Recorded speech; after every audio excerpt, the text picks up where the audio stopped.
Good evening. Welcome to the Livonia Public Schools Board of Education Committee of the Whole meeting of July 24th, 2017. We do not have an enormous audience this evening here, but if you are watching from home, just be aware we are going to have 3 meetings back-to-back this evening. We will be having our Committee of the Whole meeting, followed by our annual organizational meeting to take care of just a little bit of perfunctory business, followed by a regular voting meeting for a few items. We will begin right now with our Committee of the Whole meeting. The first item on our agenda is audience communications. If you are following along at home and you would like to have a copy of our agenda for the evening, you can find it on our website. It's available to you at www.livoniapublicschools.org. If you hover over the board tab and drop down to agendas, you can follow along with all of our agendas for the evening. The Committee of the Whole meeting, the purpose of this meeting at this time, under this heading specifically, is for discussion on items that are coming before the board. There will not be a vote on these specific items at this time. Some of the items may, if the board determines they are ready to go to a vote, they may go to a vote later on in the evening during our regular meeting, which will start no sooner than 7 o'clock. First item on our agenda is audience communications. We do not have anybody in the audience who would like to participate this evening. We're going to move to the second item, which is Committee of the Whole. I don't have any Committee of the Whole items. Mrs. Oquist, I assume you do not either? I do not, President Okay. Burton. Thank you. We'll move along to the third item on our agenda, which is Building and Site Committee, and I will turn the meeting over to Mr. Johnson at this time. Thank you, President Burton. Relatively speaking, we have a light Committee of the Whole Building and Site. Tonight we only have 5 items. So we'll get right into it with 3A, recommendations to purchase maintenance vans. Mr. Francis. Thank you. Good evening, everybody. Good evening. We would like to recommend a purchase of 5 maintenance vans to replace 5 of our, not necessarily oldest, don't get me wrong, they're all long in the tooth, but 5 of the ones that have been deemed by our auto repair mechanics as the ones that are most in need of replacing. We brought this up in June at, I believe, our last meeting, one of our last meetings of the year, as just putting it on your radar. But what we're recommending is a purchase of 5 Ford T150s. Those are the transit vans, more commonly known as the transit van. They're utility vans. We are recommending from Gorno Ford at a cost of $25,220 each, for a total of $126,100. The price of these vehicles came from the My Deals consortium site. If I could back up for a moment, I've received a couple questions, actually from district folk that have said, you know, why Gorno? Why not build? Or why not some other local dealerships? In fact, all dealerships in the state have the opportunity to bid into the state of Michigan's My Deals consortium, and Gorno and a couple other local ones, whether they be Ford or GM, etc., are on there. But if they don't put their bid prices on there, and that may be for multiple reasons, any local dealer might say this is not something that I want to participate in. They may not have the specialty in fleet vehicles, a variety of things. And that's completely that business's decision. But Gorno is on the My Deals list. The vehicle, the T150 Transit van, fits the needs of what we want to replace. We want to go down from the larger conversion type vans to these transit vans, which will help our crews, whether it be IT or maintenance, to load up and move about the district. The price from Gorno on the My Deals consortium site was the lowest for the specifications that we needed. So that's where we're presenting this to you. And just as, because somebody else had asked me about potentially, well, now why don't you go to somebody else with that price and say, hey, why don't you beat that? Well, that's against the bid process. At this amount, this requires board approval, and there are, of course, state rules and regulations on how to bid, and we couldn't just take that. It would be an unfair practice to say, okay, everybody, now why don't you try beating it? They can beat it if they like on the Michigan State site. And you also included, I believe, or Mr. Lau included some current. Yeah, I hope you had an opportunity to peruse the to peruse the picture. You know, I like get a good resale. I like that these are nice color photos for you to take a peek at, and if anybody in the public wants to see, just to show that our maintenance department and our fleet, we try to keep it as long as possible. So we don't want to just purchase vehicles randomly or on a whim. Again, I think this is going to be the first in future planned purchases to try to replace that fleet as it now stands, based on need first. So the ones that what we can afford out of our general fund maintenance budget is where this would come, so it's going to come out of this new year's. Basically, the plan is just take them right off the top so we can make sure that we have them in the fleet. This is several weeks out. We won't get these vans for a few months. That's the turnaround time that it takes to get those fleet vehicles into the dealership. But yeah, the pictures are there. You can see there's some rust. There's some holes due to rust. The guys have been driving them around, and finally, supervisor of the garage took them off the road. So. I was going to say, I hope they're still not dry. Yeah, no, he took them off the road finally. All right, questions? Are there any questions? Comments? Yes, Mrs. Bonnefield. I can see that this is just because they're older vehicles. It looks like otherwise, there's not any corners dinged in. It looks like they've taken very good care of them, and it's not because of abuse.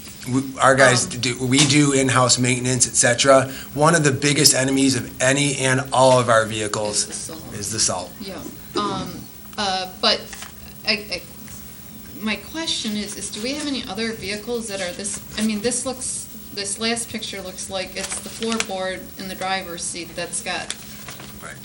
I mean, do we have any other vehicles that are in this condition? Just like this, no. These are the ones that are in the worst condition right now. But we'll be moving them along as best we can to replace any others that are. But I mean, that's a relative term. Is the 5 burst when they're in this condition? I mean, there's a safety factor here, and I guess you said that he took them off the road. Correct. If they're not safe. They get inspected. They get maintained. They get checked in-house by our mechanics. Okay. If there is a safety concern, as with all things, whether it be a bus or a truck or a van, we'll take those out. Well, bless their hearts for driving these things. Holy cow. All right, thank you.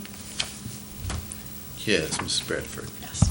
I noticed, they're all going to be white? Is that the correct thing? Oxford white, is that what I saw? I believe so.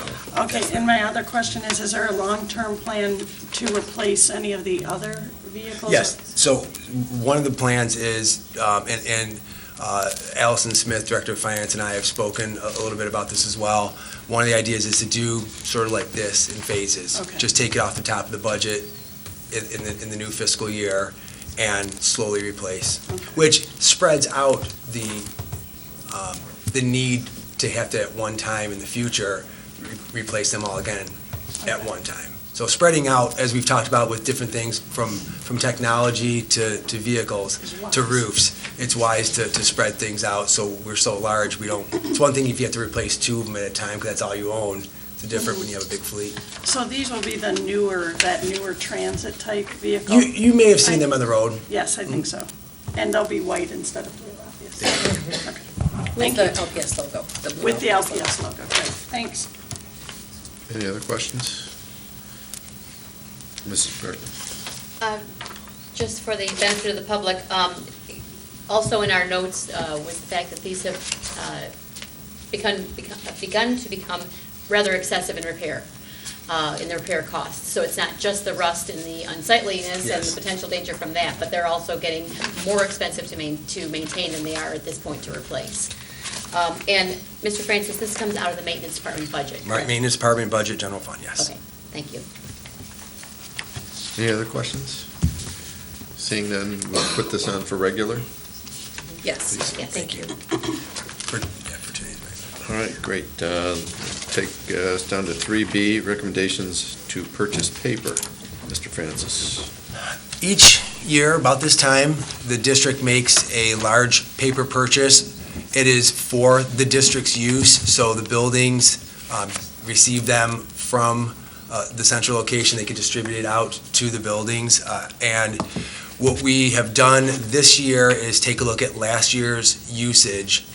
Last year at this time, the original order was actually a little light. So in my memo, you'll see that there's a savings in the total amount from last year to this year. So from about 116 and change to 109 and change, close to 110. That's based upon the amount that we used for the 16-17 year. The original purchase actually, this is how much the paper as a unit has gone down to this year, is that we ordered less at this time last year and then had to reorder a little more because it wasn't quite enough. So we're going to order the amount in total that we believe. Now, one of the discussion points was with the new multifunction copiers and printers, won't we presume savings of paper? Yes, but we've had them in such a short amount of time, we can't be certain what that's going to be. Paper being paper, if it carries over into the next school year, then good for us, and we'll adjust our order next year at this time to reflect our usage in the 17-18 school year.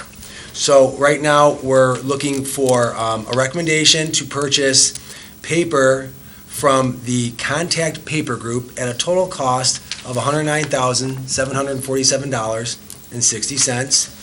This was a contract term for a Wayne Risa County bid that Contact Paper had earned through being the low bidder. So this was a bid at a county level. So no traditional separate bid be required because it has been bid by the county. And in Mr. Lau's memo that you all have, you can see the breakdown. And of course, by far, by miles, it's the traditional white 8.5 by 11 paper that we'll be ordering 4,700 cartons of, and the others are simply some of the extras.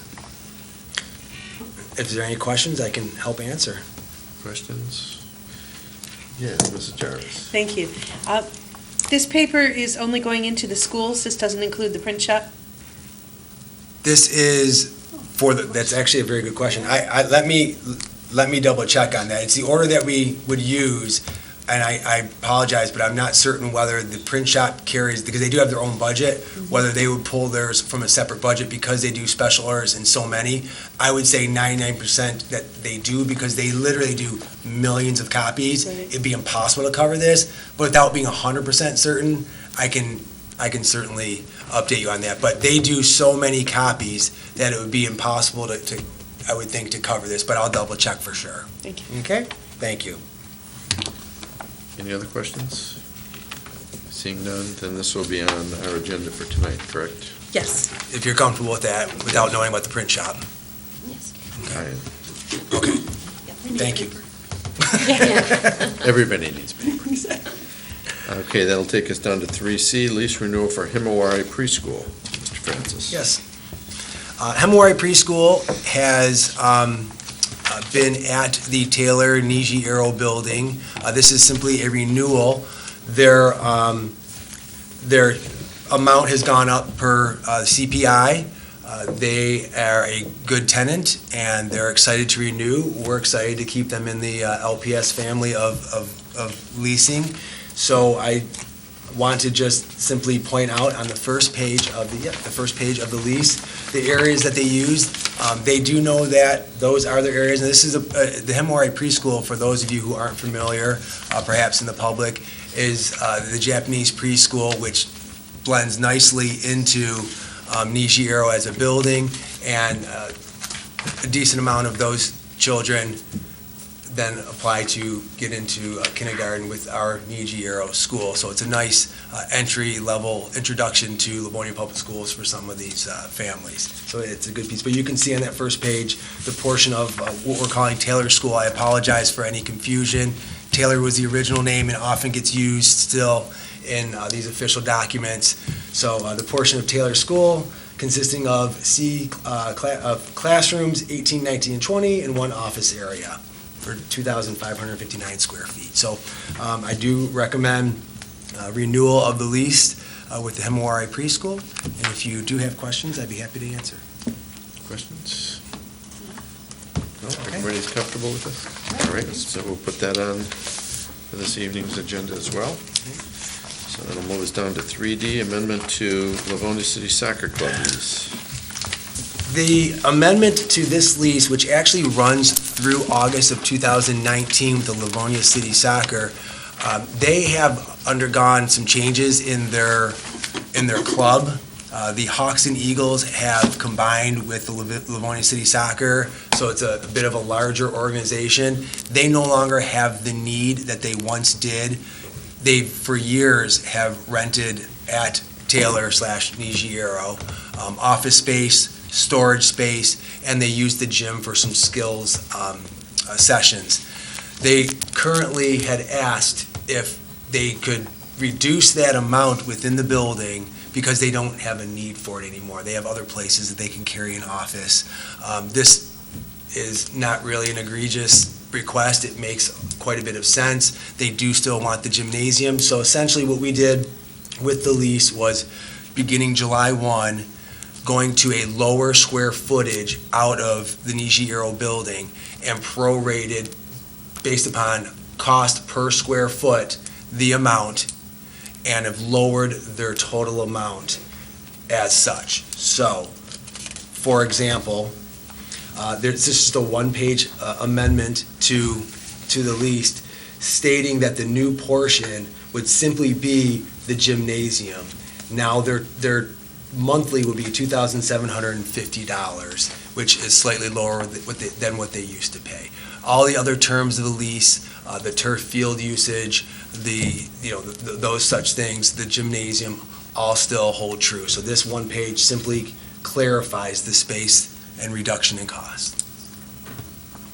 Questions? Mrs. Bradford? On the lease, underneath 1A, it says a portion of the property known as Taylor Elementary, and then down under the rent, it says the use of Taylor's school's gymnasium only. Should you put in that part the gymnasium? That is it's the standard language. We'll say, Okay. if you go back to the other one for Himawari, it says a portion of, and then it lists it. So this still says a portion of and lists the Okay. gymnasium. So we're pretty safe to say they have the gymnasium. Okay, fine. Just checking. Thank you. Other questions, comments? Seeing none, we'll put this on as well for tonight's agenda. I'll just mention, although Livonia City Soccer Club have been great partners with us, now that is back in use as one of our regular school facilities, having that portion back that was the office for them, but that it used to be a resource room, counseling office, et cetera, right at the front of the school, really makes more sense rather than having adults unfamiliar with the school, maybe in and out of there as an office, to have that recaptured back by the school, especially as the school grows. It really is the right time and advantageous for both the district and the soccer club. So again, they've been wonderful partners. We've had no issues with that whatsoever. But as we now use that as a regular school, each and every day, and our school population has grown, being able to recapture that space we see as a positive as well. Very good. Thank you, Mrs. Oquist. On to E, recommendations related to RFPs for land sale. Yes.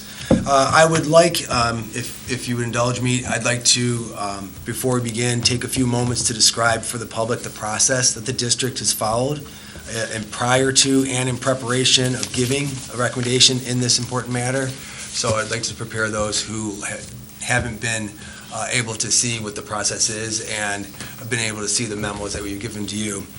First, we waited for the board to make a decision on its building utilization in an effort to help focus on that critical decision and to avoid beginning any land sale effort that may impact the board's building utilization efforts.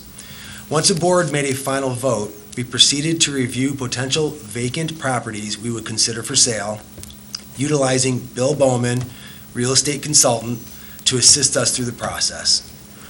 4 district-owned properties were identified as desirable parcels of land for potential home building.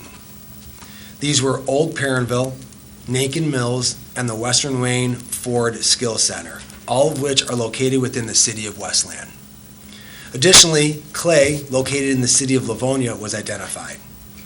With the help of Mr. Bowman and Dana Abrams, Clark Hill attorney representing the district, we created and publicized a request for proposals, also known as an RFP, document for each parcel, which was due May 31st, 2017. After receiving all documents, all bidders were invited to be interviewed by Mr. Bowman, Ms. Abrams, Allison Smith, Director of Finance, and me. After those interviews, all candidates were given an opportunity to amend their offers however they saw fit, with the clear understanding that the changes benefiting the district would be considered as favorable. At this point, you've received summaries of those offers. I'd like to take some time to review them with you and give you our recommendations. I would also like to state that we intend to bring this topic back to an upcoming study session or committee of the whole meeting so the board may have time to process, ask questions, and come back together to discuss for a second time. So don't feel rushed tonight with regard to you go home and think, oh my gosh, I forgot to ask that, or I just thought of this. This will come back as a topic again. Okay? So having said that, I believe the summaries you have in front of you. Now, it's most of the information, because we gave the documents in the RFP file for any bidder to use, has standard items in there that we had used, vetted through Clark Hill, as far as the amount of the deposit, et cetera, et cetera. There were some amendments to those by a company or two, but overall, nothing is completely out of the ordinary. What I'd like to talk about first is simply each piece of land individually, just sort of follow the simple summation so we can say who the companies were and what they bid on each parcel, if that's okay with you. Okay. So first, we'll talk about Old Perrinville on Ann Arbor Trail. There was actually only one offer received on that piece of land, and it was for $325,000 by Infinity Homes. For those who may be watching at home or will watch this in a webcast in the future, Infinity Homes is the same company with the Soave brothers who purchased Washington Elementary's parcel of land and are building the homes on there currently. Their plan, well, I'll get to that in a moment. So the next we have is the Nankin Mills and the Western Wayne Skill Center. I'd like to bundle those together in one conversation simply because in the request for proposals, it was clearly delineated that an offer could be made on one, the other, or both. We only received offers on both, which makes all the sense in the world because at one time, that was one parcel of land that we actually had split when we were selling Nankin on its own.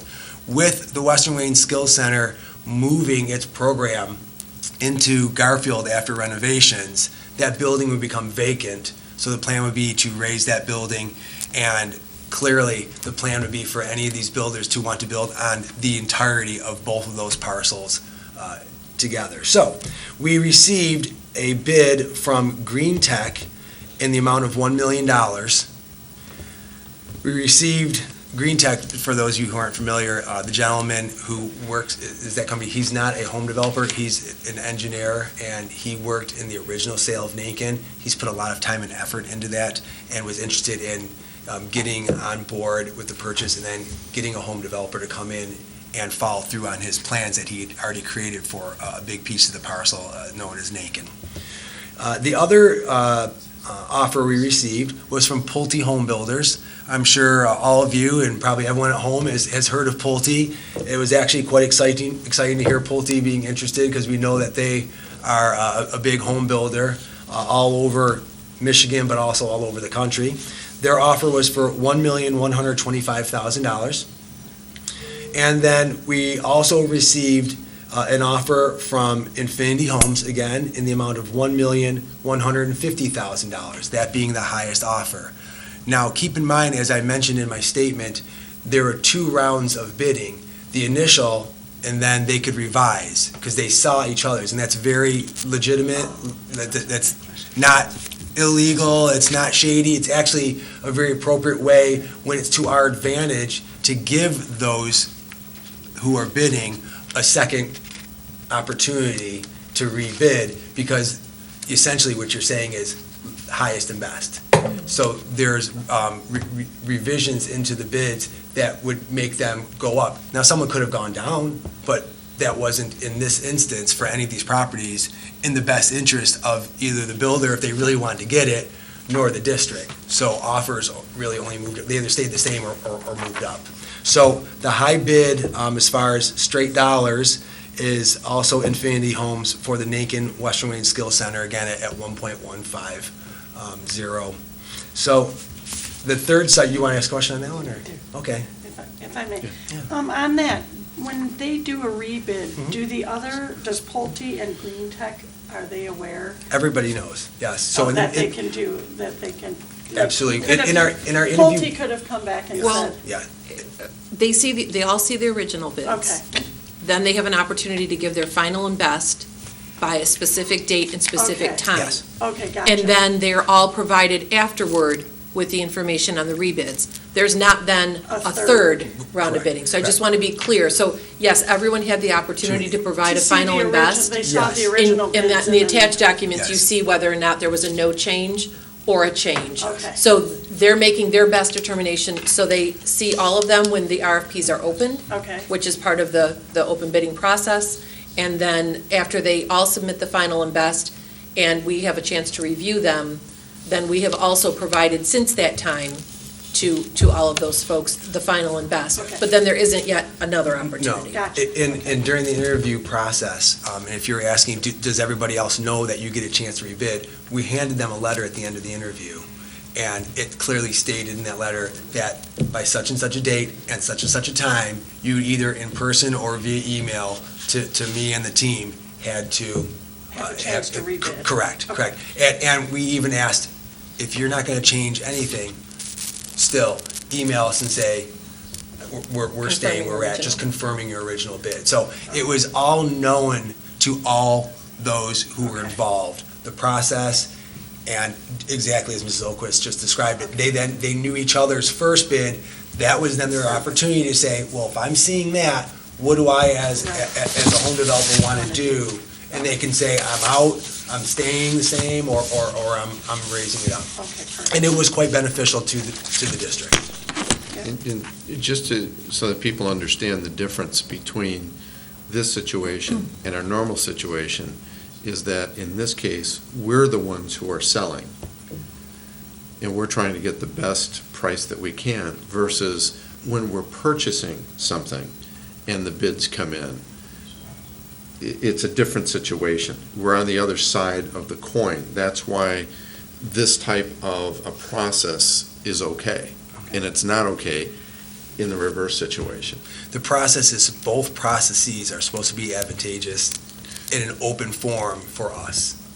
Okay. Either getting the lowest that we can, or getting if it's a purchase by us, or highest that we can if it's a sale by us. Right. That's the difference in the two. I just wanted to make sure. And all along, Ms. Abrams was working with the district in advising of appropriate, not appropriate. And Mr. Bowman has done this not only with Livonia Public Schools in the past, but with multiple districts in the area. So between the two of them, they know the process from both the practical and what's going to get you your best offer, which Mr. Bowman was looking at, and from the state of Michigan rules, regulations, and laws, so from the attorney side. So they were a great source of help in this process. Thanks. Sure. Moving on to Clay. That was a property that we received 5 offers on. One offer, after submitting the original bid, that developer decided to remove himself from the process, did not come in for an interview. It was the only one that did not come in for an interview. So that was one of those 5. Winnick Homes, which is a relatively large, moderate to large home builder, had bid $1,020,000 for Clay. Pulte also bid on a second property, and they bid on Clay at $1,085,000. Robertson Brothers, which is a fairly well-known, if you're from southeast Michigan, home builder, had bid, or had offered $1,200,000 for clay, and Infinity Homes, who bid on all three properties, their final bid for clay was $1,225,000. For all of these, just to try to summarize it for the public and for the board, all of these are home developers, they're home builders. They all intend to build homes on all three sites, essentially how the land can bear it. So for example, the Nankin Western Wayne Skills Center, all of those who bid on that parcel had stated that they would be building entry-level new homes. We had pictures of front elevations and floor plans, and they were all an entry-level type home based upon the parcels that we laid out, give or take one or two if they decide to put a fountain somewhere and whatnot. You can imagine the similarity in the thought process because of cost of land versus what the market will bear for a new home, how big you can build it to fit on a piece of parcel, who the families are that would be looking in their price range, et cetera. So all of them had very similar ideas, meaning, again, starter type homes in the 180 to 220 price range for the Naked and Skill, somewhat similar on the parcel for Perrinville, and then when you get to Clay, simply because it's a different parcel of land that can hold different sized homes, and the market would bear a higher price, homes pushing more into the high 200s and into the 300s with more of a traditional 3 to 4 bedroom colonial, et cetera. We did have one home builder who was interested in building more of a empty nester home on the parcel at Clay, with the idea that those who live in Livonia and have reached the point where they are looking to downsize want to stay in Livonia, so they would leave their 3,000 square foot or 2,600 square foot 4-bedroom colonial, move into these, thus opening up those larger homes for younger families that are growing. So in the end, all the ideas were fairly similar, and there's similarly nice product out there. In the end, Bill Bowman's recommendation, which was the same conclusion that as administrative team we came up with, was to in fact recommend that Infinity Homes actually be sold all three properties. One, they are the highest bidder on all three properties. Two, they are very interested in Clay, therefore they tie-barred their old Perrinville offer to getting Clay. They're the only ones that bid on Perrinville, so meaning if they don't get if they don't get Clay, then they're not purchasing Perrinville. And finally, in maybe even more importantly than money, which I can't believe I just said that out loud, but is we've worked with them in the past. We have a working relationship with them. They have an excellent reputation with the district from past history, but also with the cities of both Westland and Livonia. They do what they say, and they get things done, and they move product. So that's just the base summation for all of you and for the public who's viewing at home. If Mrs. Oquist wanted to add anything before you wanted to just ask questions or even discuss amongst yourselves, I'll try to walk you through as much as I can. So just a couple of notes. Thank you, Mr. Francis, for giving that background and then going through the bids that we've received.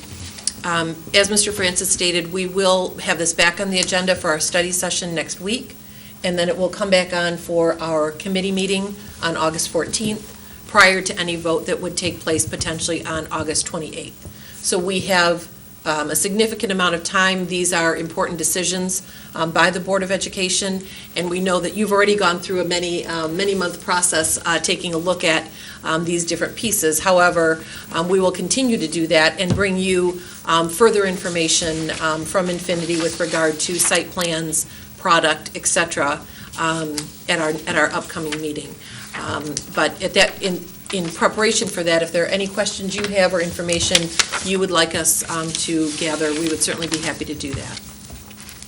Any questions tonight? President Burton? The one is really a comment or a request.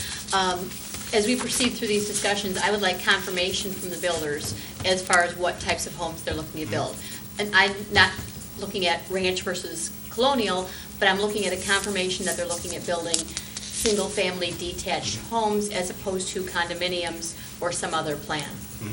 And I have that request out to Infinity. It was not known until tonight publicly that they would be the recommended, but I did, through Bill Bowman, ask to get some details from them with regard to, they've given us floor plans, they've given us models, just sort of narrowing down which ones they think for which site, things like that, so we can have that for you, certainly. Thank you. Mrs. Jarvis? Thank you. A while back, we were interested in selling some properties and had taken a bid, and that was not successful. Partway through, it went south. Was that company one of these companies? No. No, in fact, one of the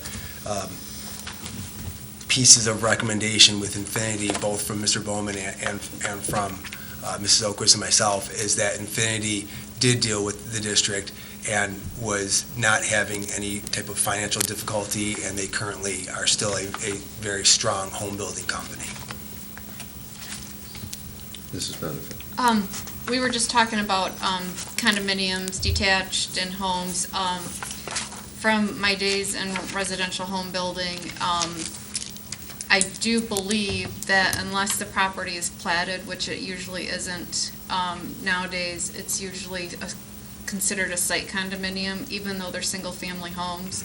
So I don't want us to say, assuming that a condominium for us means it's a detached apartment-style building, that when people go back and review these meetings and we say, well, it's not going to be a condominium, and they look and see that it is in fact a condominium with the homeowners association, even though it's a single-family homes, detached single-family homes, that we don't misspeak and not run the risk of this transparency. So if we can just keep that in mind when we're talking about it. And I'm following you, yeah. Site condominiums are different than condominium complexes. I think I'm following where you're going with that. Yes, but Saying the word just sounds like no condominiums, but if there's a site condominium as it's platted, that's very appropriate because it's still single-family housing.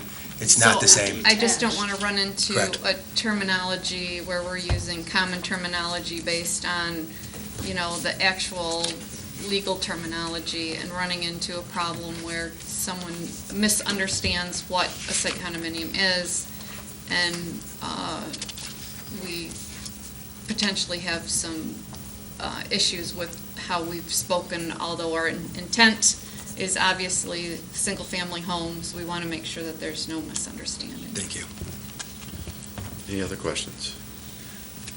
I have one, Mr. Francis. I'm assuming that although this is Mr. Bowman's recommendation, that the numbers are also favorable to us in terms of the bids.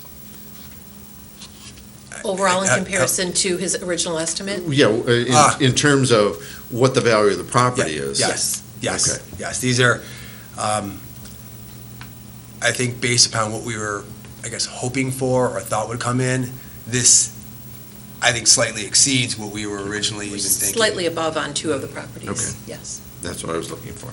Answers the question, thanks. Anything else? And we were, and just to throw this out too, we all were very excited to see the response and the types of companies that were coming in, and in the interview process, having conversations from home builders saying, we want to get into Livonia. We want to build product in Livonia. I mean, it was really kind of cool to hear. Just they are interested in this area. So, Okay. Mrs. Benefit? If I'm doing my math right, the sale price is about $2.7 million for the total sale. Will I know that we have talked in the past about, selling properties off at a slower pace so that we're not inflating the revenue that we have for the year and then coming to realization the next year that we have to backfill that space and not necessarily have anything to do that with for additional revenue. Are we going to have a plan in place when we make these decisions in order to say, how much we plan to put in the budget this year? If we're not, are we saving it for the next year's budget? Are we going to do some capital renovations with it so that while we're making this decision, because this is a substantially higher amount of money than we're used to seeing in land sales all at one time. So I would, and I believe Mrs. Oquist is going to cover that. Yeah, more. she's over there just waiting. No, that's a great question, and we've certainly, I know when we initially had that conversation, that was one of the questions. And so not knowing where the interest would be, and where those bids might fall, we decided to go out at one time for all three parcels of land, technically four, but if you consider Nankin Skills one. We would anticipate that one, perhaps two of the properties, if you include Perrinville as the second, we may be able to include in this fiscal year, which would certainly be our goal for at least one of those properties, because we did budget under revenue enhancement $1 million toward land sale. Okay. So we would anticipate being able to do that. With regard to the Western Wayne Skill Center property in Nankin is certainly ready to go, as we know. That was the property to which Mrs. Jarvis referred to just a moment ago. However, the program of the Western Wayne Skill Center will remain there through January. And so we would then need to work to empty the building, abate the property, raise the building, and then give the builder an opportunity to again, survey the land, et cetera. So the likelihood of that property being completed and ready to go and close on that by June 30th is highly unlikely. So in most cases, we're talking about, I would say, really, the likelihood is to be into 2 fiscal years. Okay. And even within that, as we budget, we will certainly budget accordingly as part of working toward building our fund equity, and then also providing some stability long-term for the future. Okay. And I think we'll probably hear quite a few times over the course of these discussions and in the future when things actually start to close, that phrase of one-time revenue, just so everybody remembers that this is a one-time revenue whenever it comes in. So that's a very, very good point. Mm-hmm. Well, and I think we also need to remember that, these are all one-time revenues, and we've been very lucky to be able to go back and backfill about $1 million a year, the cell towers and some different sales that we've had. But eventually, these one-time revenues are going to run out. So that's why we're being very judicious about what we're doing and where we're going, keeping in mind that there's a certain amount of property that we need to maintain and that won't be available for sale. Even though we may have a budget issue, we will at some point get down to where we say, no, we're not selling certain portions of property. And that we need to remember that these are this is really Band-Aids for the district. And even though we're able to maintain programs and balance our budget, it's at the expense, or it's to backfill the holes somewhat of the gaps that state funding is causing for us. And so it's just really a Band-Aid to get us to limp through, and we will not have those forever. Mrs. Frank. I just had a couple of questions. I just wanted to piggyback off that. I do think it is exciting what you said earlier about the quality of people that are interested in Livonia. I think that is such an exciting thing for our city, and I think it's exciting for our district too. We have a fund balance that still is below what our state is recommending. So although we can't use it for operating expenses because it's not going to be continual income, it is something that can build our fund balance so that we're not continually taking out of our operating general fund to have to supplement our fund balance. So I think it's an exciting time for the district that as we move forward, we're going to be in a better state, more stable place. So I think that is a really just a good outlet for our future. So I think that's great. The other question I had for you was the city. What role does the city have in terms of after we make these proposals, or we accept them, maybe I'm jumping too far into the process, but then does the city have to approve, yes, you can put 45 houses on that land, or is that done before we make our vote? No, Where is that? what we would have to do as a district, what the board would have to do as a board is determine whether you want, vote yes or no to accept these offers. Once you officially accept an offer, and they would be 3 separate offers, but it would trigger the timetable. And there are timetables built into those purchase agreements that give the purchasers time to do their due diligence. Some of that due diligence is all about the city, with regard to city, county, or state, with regard to if there has to be a land split, if there has to be a platting, which 2 of the 3 or 3 of the 4, however you want to look at them, would need to be done. The Parentville actually has a plat that's quite old, but all of those things where they test the soils, where they work with the city to say, what zoning is this going to be as far as Site housing? plans and- Submitting site plans for approvals, et cetera. That's where the clock starts. Once the board agrees and both parties sign, you have an agreement. It's not just like when you buy a home, but if you recall, when you buy your home, you have that purchase agreement, and within there, the purchaser has time to do their due diligence, whether it be some type of testing or inspection, et cetera. So it's a similar type piece. So after we make our So after you make the decision, then they'll start doing their due diligence, their testing, their work with the city, et cetera. Okay, so when it says, so I'm clear, when it says 45 homes, we are not, it's not that they've had that approved by the city. Correct. They're saying we Correct. would like to put 45 Yeah, homes. we did a preliminary draw, Mr. Bowman did, and showed that he believes he can, it could fit 43 or 45. Okay. But again, if a home builder wants to come in and say, well, no, I'm going to do this a little differently, or I'm going to have a smaller parcel, Yeah. obviously, they want to maximize, and what Mr. Bowman did was the smallest housing zoning. Okay. But it's all a matter of, I'll put a fountain over here or something, and it changes from 44 to 43 or 45, whatever the case may be. But that's all in the details for them to do. Okay. Any other questions? Did you have I- President Burns? What kind of commitment, I know we've been down this road before, but just as a refresher for myself, and I assume for others, assuming that the Board of Education does approve a sale of a given piece of property based on the developer planning on putting X number of single-family homes on that site, what kind of assurance does the school district and the Board of Education have that they don't change their plan and decide to do something entirely different? I'm talking like not put residential homes on the site. Do we know? I would say Yeah, that- there is, I- once you make the Yeah. agreement to sell that piece of property, then that property is theirs. available for that developer to utilize in whatever way they see fit. What I will say is, one of the pieces of vetting that Mr. Bowman helps us with and that our own district goes through is making a determination with regard to the seller and the history of use of property.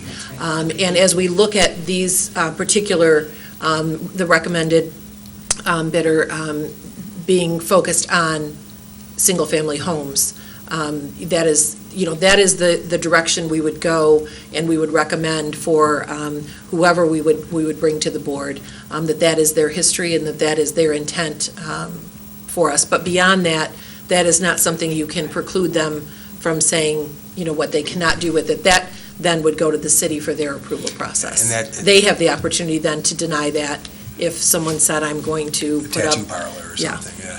Well, Right, in not a- in our plan. But that's one of the reasons that we said we were so excited by who was actually Right. putting in They're bids clearly on home this. builders. Yeah. Not only are they home builders, they're well-known, and these were some of the highest-moving home sales companies in the state of Michigan that were bidding on these properties. That's what they do, that's all they do. So that's one of the exciting pieces, that we knew who we were getting. Phil, was there any question of rezoning? Do any of these feel that there's any necessary rezoning? I'm going to presume that most of the zoning classifications that they're in are a single family home. No, nobody asked, nobody brought up, it would be up to the city once that the home builders, the developer puts in a plan, whether it conforms It to will approve R2 or R5 or whatever the case may be. And the two cities are different, so their numbering system, of course, Might be is a little different. But that's up for them. But standard-wise, you can look around, because those parcels, all of them, are actually right near other single-family homes right now. So they would probably work right into whatever is the current zoning for the type of house. Yeah, but that's a city Size, but that's a determination. city. My guess is they're all single-family Yeah. zoning, so. That's what they want to, because that's what all the builders said, we want to build single-family homes on these, so that's what they're going to want to. Sometimes the issue that you get is they want more density per acre, Right. which may or may not be allowed within the zoning classification, which could create a problem, but I don't think they have that here. In knowing a little bit of the history of Infinity Homes and where they've worked quite a bit, which is Westland and Livonia, they're going to know sort of the ropes of what those cities are approving, et cetera. The only other question I had, and I think Mrs. Oquist brought it up, you talked about raising. We're going to have to raise the skill center, I presume. Yes. And Clay. And And Clay. and there's going to be a cost involved in those. So when we're looking at these numbers, these are gross numbers, less Correct. the cost Correct. to prepare those Correct. sites, so everybody Now, understands. these that proceeds there's- will go into the general fund. The raising, depending upon approval by the board, can be taken from the sinking fund, but nevertheless, it will be, It it would balances. come, Like in this scenario and past scenarios, it has come from district dollars. Okay.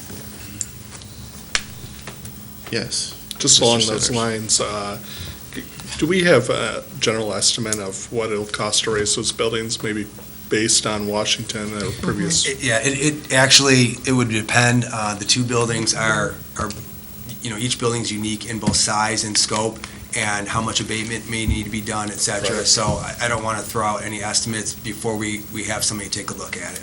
Sure. Any other questions? Seeing none, then we'll continue this discussion at our Monday. study session. Thank you. Thank you. Thank you, Mr. Francis, and President Brenton, that concludes building and site.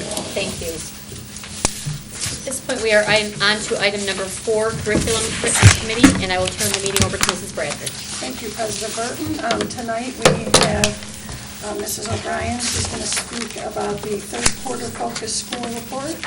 So, welcome. Good evening, how are you? Good. Good. Tonight's Focus School presentation is the third of the 3 required presentations to you to share our efforts in reducing student achievement gaps. Focus schools are those that have a large gap between the top 30% and the bottom 30% in student performance and state assessments, which is the reason why the state then requires us to present to you, our school board, our efforts and what we are doing to reduce those gaps. So as we ended this last school year, the 26-2017 school year, our last identified focus school was Garfield Elementary, and they were removed from the state focus school list right after school ended and right before we closed and requested the state of Michigan to take them off as a K-4 elementary. But it was due to their hard work on student learning that they were successful in being removed from the state list. This acknowledgement came just days after they closed. Although bittersweet, it was an accomplishment the staff and the administration is proud of. I'd like to share with you a few of the activities that Garfield put into place to close the gap this last quarter. So there's 3 parts to the Focus School Report, beginning with data dialogues. At the end of the year, the district looks at our district data, such as iReady and Common Assessments, and looks for student performance and student growth. We look for trends and gaps in how our students are doing, and this is part of our continual assessment process. At Garfield, they continued to hold their Title I and Achievement Team meetings to discuss their student needs, to review student achievement data, and referrals for Title I and special education services. They also held their final round of data digs on May 18th, at which each grade level was given the opportunity to analyze and discuss their end-of-the-year benchmark scores and the growth of their students, and begin to make plans for what those students would need in the future. Their interventions were reviewed and evaluated as which ones were successful. So then, based on that data, the teaching and learning priorities that Garfield identified and implemented, so all students that were identified as the bottom 30% were provided additional literacy and math interventions. They used iReady lessons, which were individualized for students based on their instructional needs. And additionally, there was a variety of Tier 2 academic interventions provided throughout the school day, such as level literacy interventions. Writing samples were collected twice a year and analyzed to determine the next steps of instruction and show growth throughout the year. And then finally, students were identified to participate in summer reading programs such as Camp Frost. Lastly, in order to verify that the staff was doing the things described in their report, the principal conducted classroom walkthroughs and observations, collected minutes and agendas from achievement team meetings, Title I meetings. Their collaborative learning teams met, and they discussed their agenda items and their minutes, and assessment results were shared with the staff. So as you can see from what I've just shared, the outstanding staff at Garfield have continued and expanded their existing programs. They provided double-dip learning opportunities for their students to close their gaps. Their laser-like focus improved student learning for all, and as you can see, they got taken off the state list for focus schools, so that's a great accomplishment. I believe Mrs. Paula Kohler and the staff at Garfield should be commended for all of their hard work and supporting student learning, and those students, although attending different schools next year, have great staff who have their best interests at heart. So a copy of this report is uploaded to the state's database after tonight's presentation. Any questions? Any questions? President Burton? Yes. The individual students obviously have been identified who are struggling more than others. And now that all of these students will be going to a different school, what kind of meetings have there been or will there be to give this information to the incoming teachers? I know some of the teachers may be following those exact same students to their new buildings. Some of the teachers will be different, obviously. But rather than starting all over again, Right. What kind of trail of communication is going to be following these students to their new locations? So the ESTs and some of the support staff from Randolph and Kennedy attended Garfield's last data dig, so they were a part of all of that conversation about student data and what students performed and what ones still needed to be monitored. And then that data will go and be shared with the incoming building. So the conversation has already begun. And then as we start the school year, we'll do our fall beginning testing and see, what students continue to need. So creating a systematic way of sharing the data is something that, we have in place. Okay, good. Thank you. I'll just add one more piece. Thank you, Mrs. O'Brien. In addition to those staff members being part of the data dig to get that information on the individual students, Mrs. Scott also provided time bank so that staff from Garfield could meet with both the Kennedy staff and the Randolph staff. So as class groupings were made, they were able to identify via our annual grouping card process where student needs are identified, student strengths, student challenges, student supports. As those classes were created, staff from Garfield and support staff from Garfield were part of doing that at each of the receiving schools as well. So they've already begun in earnest, as Mrs. O'Brien said, that process. Great. Thank you. Any other questions? Congratulations, great job. Yes, they did a great job. They Thank did. the Garfield staff. Thank you. Okay, that ends our curriculum committee. President Burton? Thank you. At this time, we are moving to item number 5, Personnel Committee, and I will turn the meeting. Could we do policy committee, the blue Oh, I'm sorry. agenda, the policy committee item number 5? Yes, I apologize. That's okay.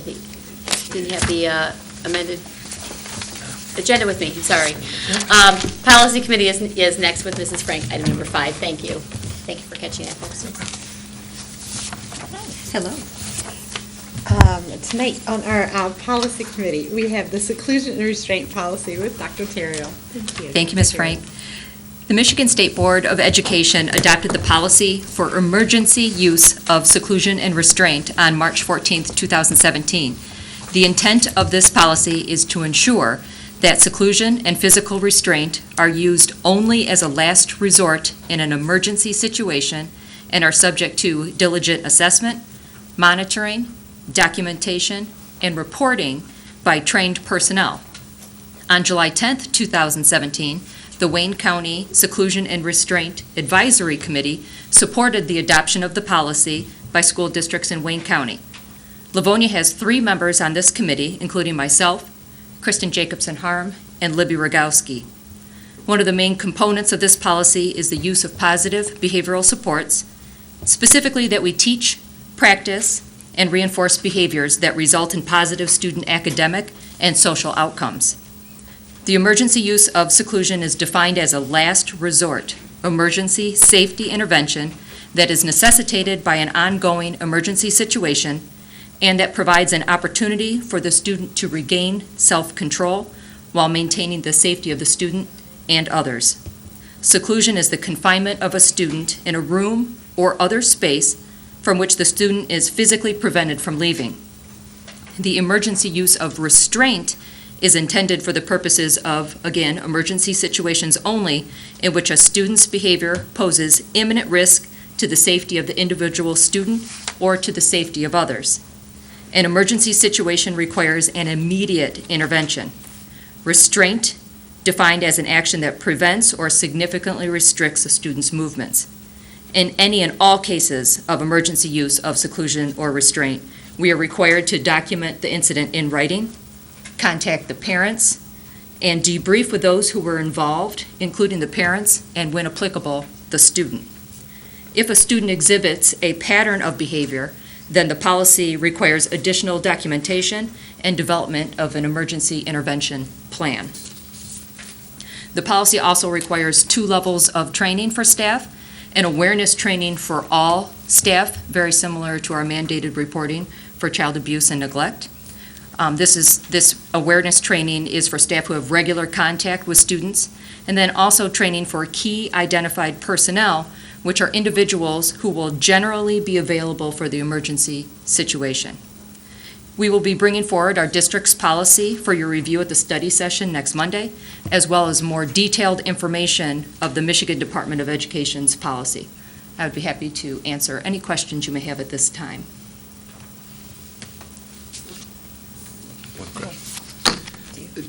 So the policy that you're bringing forward is going to be, the terms of that is going to be dictated by the state law, right? Correct.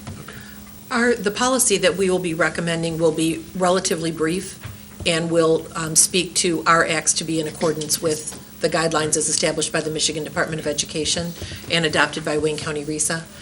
It's a very extensive document. It's multiple pages, and so it would normally not fit the pattern of our policy, so to speak. And so the intent will be to follow the state policy as also recommended by the Wayne County RESA Advisory Council. Great, thank you. Mrs. Jarvis. Thank you. Are all staff required to attend the minimum of 2 training sessions, or staff that have these at-risk children in their building? So all staff are required to be a participant in the awareness training that has been developed by the committee at Wayne County that I was a part of. So we will be mandating that all staff be a participant in that presentation before the start of the school year. Key identified personnel will go through more extensive training. Key identified personnel, an example would be a building principal, an example would be a team leader, a school psychologist, et cetera, that would be more than likely to deal with some of our students who may need the use of an emergency intervention plan more frequently than others. So those staff right now are already being scheduled for their specific training prior to the start of the 17-18 school year. Thank you. Any other questions? Mrs. Bonnefield. In the presentation for the policy, or if we're going to get any deeper into it, is there any in the state law? Is there any provisions for protection of teachers, that we're talking about critical emergency situations, and we're talking about possible harm to other children. And we have individuals who are going to be making, some snap decisions. Is there any kind of protections in the law for the teachers when they're making these choices that allow them to be able to do that without necessarily worrying every single time about retribution or, prosecution? I guess my concern is that, no parent wants to have their child restrained or put in seclusion. Sometimes it happens, and it has to be a snap decision. And yes, I understand that there are some really egregious situations where it just, no reasonable person would have taken that route. And I can understand those situations, but I'm concerned that some of these new policies make teachers feel like they can't make those decisions for fear of being prosecuted no matter what they do. So I don't know if that is something that can just be addressed when we're talking about the policy and how that affects the teachers and their decision-making process. Absolutely, and it is addressed in the awareness training Okay. as well. So I'll make sure that I have that information for you next Monday at the study session. The policy is extensive, so I'll do my best to break down every component for you. Yeah, that's very much appreciated. Sure. Anyone else? Thank you. You're welcome. That concludes the policy committee. Thank you. Now we're on to our next committee, which is Personnel Committee. Mr. Centers. Yeah, this evening we'll be discussing the superintendent's contract agreement, and our presenter will actually be President Bergen. Yes, thank you. The members of the board have a copy of the contract with them, and it was sent to you ahead of time, so you had an opportunity to take a look at it. There are really very few changes, as we have with our other contracts for other employee groups this year. We were able to update all of those contracts. We did the same with the superintendent's contract. There were very few changes. I will go over them briefly. If anyone has any questions, by all means, let us know. The Section 1 of the contract reflected no change of intent, but merely a change in dates. This original contract began in 2016, so at this point we changed the dates so that it is current. Section 3. There's no change in the overall salary schedule proposed in the three-step process for our superintendent. There's a change in the listing of the salary, and that is because a year ago, the superintendent took in the same thing that our employee groups took, which was rather than taking the whole step that she was entitled to at that time, she and her predecessors have done a similar thing, which is said if our employee groups are not taking a step, I'm not taking a step either. At one point, it was in conjunction with our other groups that she took a quarter of a step and a quarter of a step, resulting in a half step. Therefore, the current salary does not reflect on the contract because the contract only stated whole steps. So there's no change in the dollar amount, either by intent or actually paid out. It's just that now it's what that half step is actually listed because she's on step 2.5 of the contract, and only steps 1, 2, and 3 were listed. So that is the only change on that section. Let's see here. Section 4 had a change along with section 7, and those two really went rather hand in hand. Section 4, in previous superintendent contracts, there was a contribution made by the district to a life insurance policy. That has not been taken advantage of by the current superintendent for the past 2 years, so that has just gone, it has been available, but not utilized. What has been requested instead of that life insurance policy is a contribution to an annuity. The dollars are very similar. There is very little difference in that, but it's just a matter of which is more useful to the superintendent without a large cost in the district being any different. So there's a change talking about the annuity, and then there's a change removing, later in the contract, removing language of the life insurance policy. So the two go hand in hand. The last change is Section 7, which in Section 7A puts the language in, or Section A and B. Section A is allowing the superintendent to be paid out for up to 5 vacation days if they are not utilized during that school year. We have a maximum of how many days can be banked, and at this point, it's advantageous to allow some of those days to be paid out each year as opposed to having a large number of those days be banked. There already is a cap on the number of days that can be paid out if the superintendent, eventually, they will not be the superintendent any longer. We hope that's a long time from now. But anyway, this allows the superintendent to get paid for some of those days over time, and it also gets the district out of an awkward position of paying out a large number of days all at once. The section in 7B that was changed was simply the addition of language stating that sick days and personal days are considered a fringe benefit. That was a matter of cleanup language. There's no difference in the number of sick days or personal days that are utilized, but it is a benefit of the position. It was stated otherwise, or in another place in the contract, but it really wasn't stated here in the section that discusses fringe benefits. Those are the changes that folks need to be aware of. Not a lot of changes in dollars, mostly some cleanup language. Are there any questions on the superintendent's contract? Mr. Centers.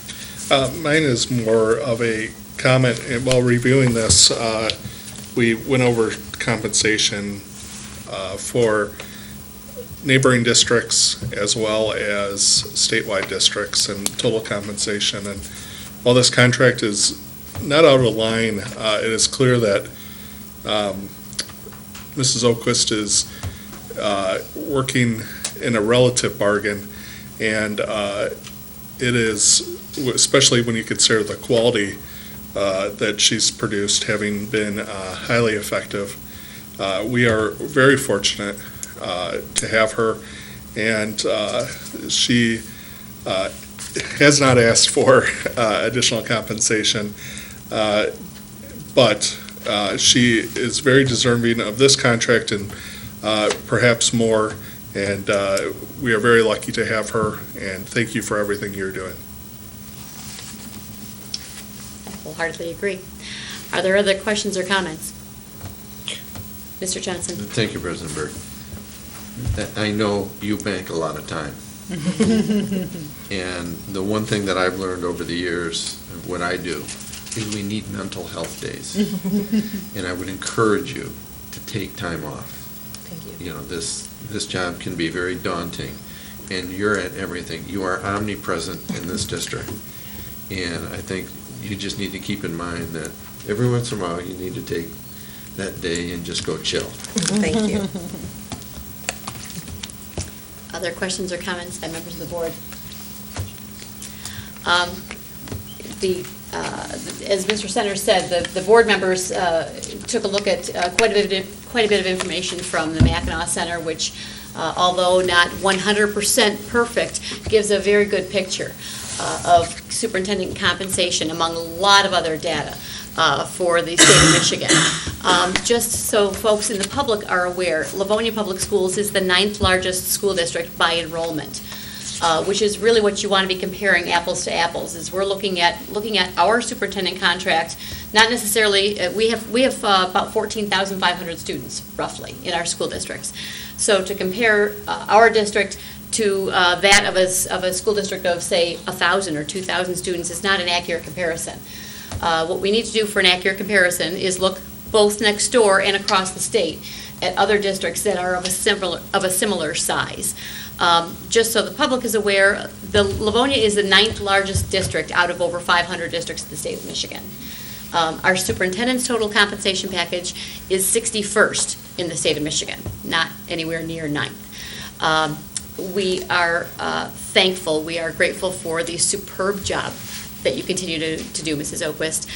And we are thankful also for, as it was stated, the fact that you could be earning a lot more elsewhere, and we are grateful that you're here.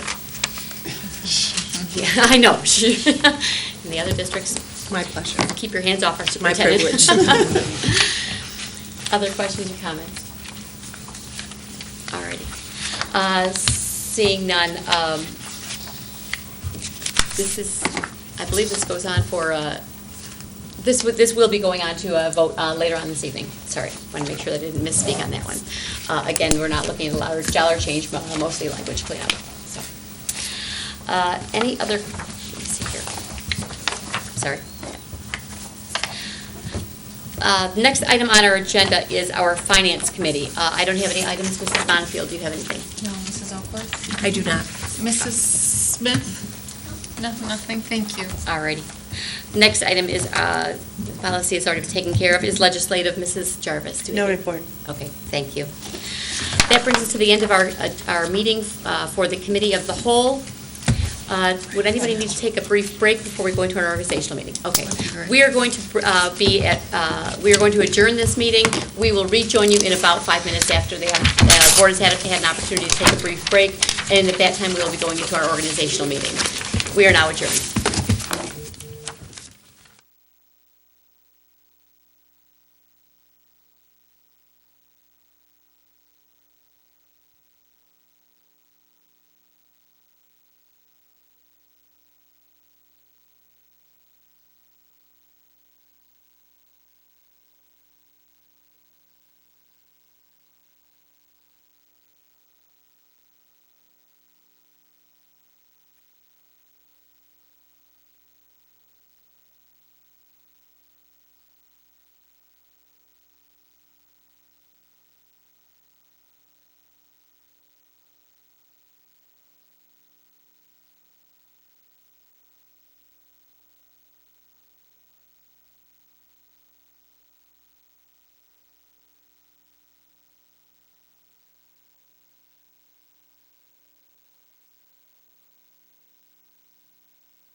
Good evening.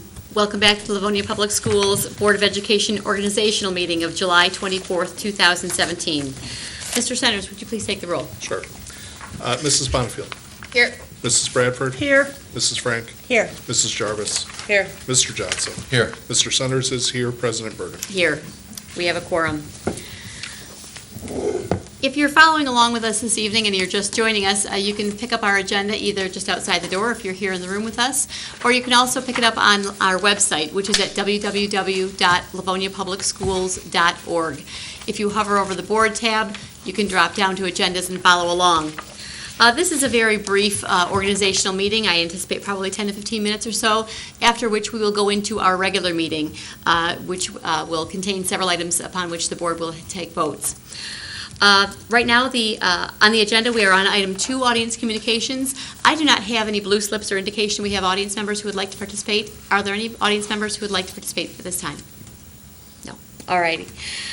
Seeing that, we'll go to item number 3, adoption of the 2017-2018 bylaws to establish meeting dates and other procedures. May I have a motion, please? President Burke, Mr. Johnson.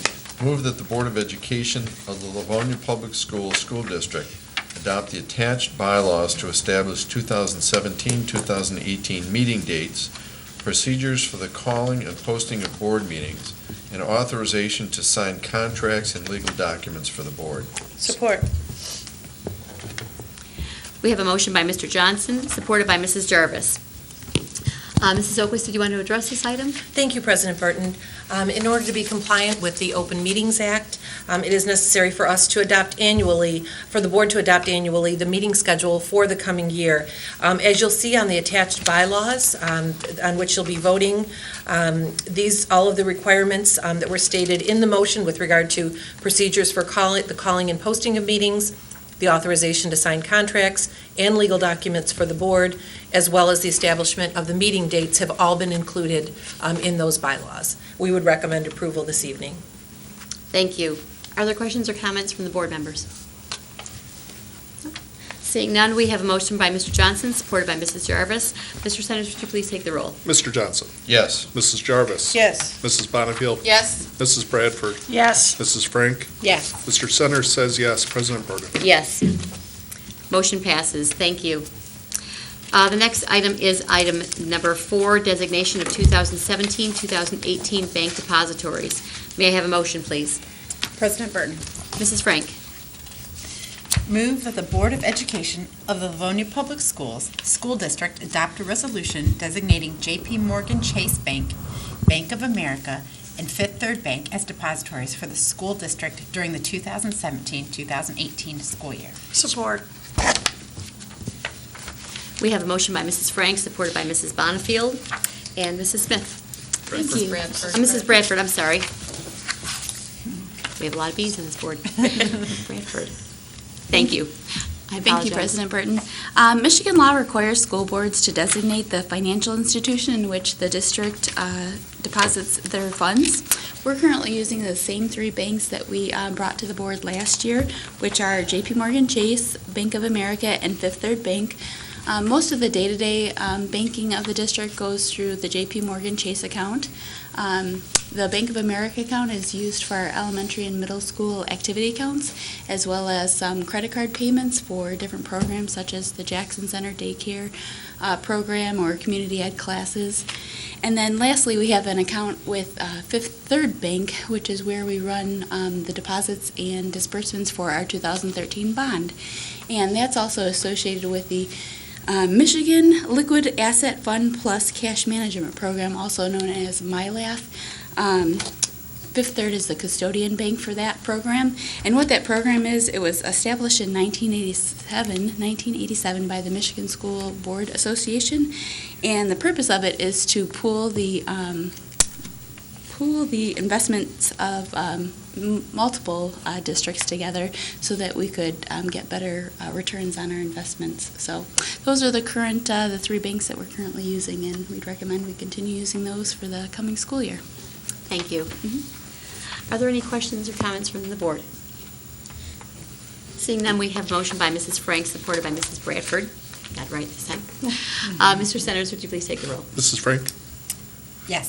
Mrs. Bradford. Yes. Mrs. Bonnefield. Yes. Mrs. Jarvis. Yes. Mr. Johnson. Yes. Mr. Centers says yes. President Burden. Yes, motion passes.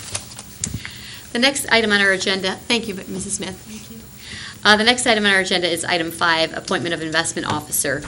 May I have a motion, please? President Burton, Mrs. Bonnefield. move that the Board of Education of the Livonia Public Schools School District appoint the treasurer, Mrs. Allison Smith, as the investment officer in conjunction with the district's investment policy for the 2017-2018 school year. Support. We have a motion by Mrs. Bonnefield, supported by Mrs. Jarvis.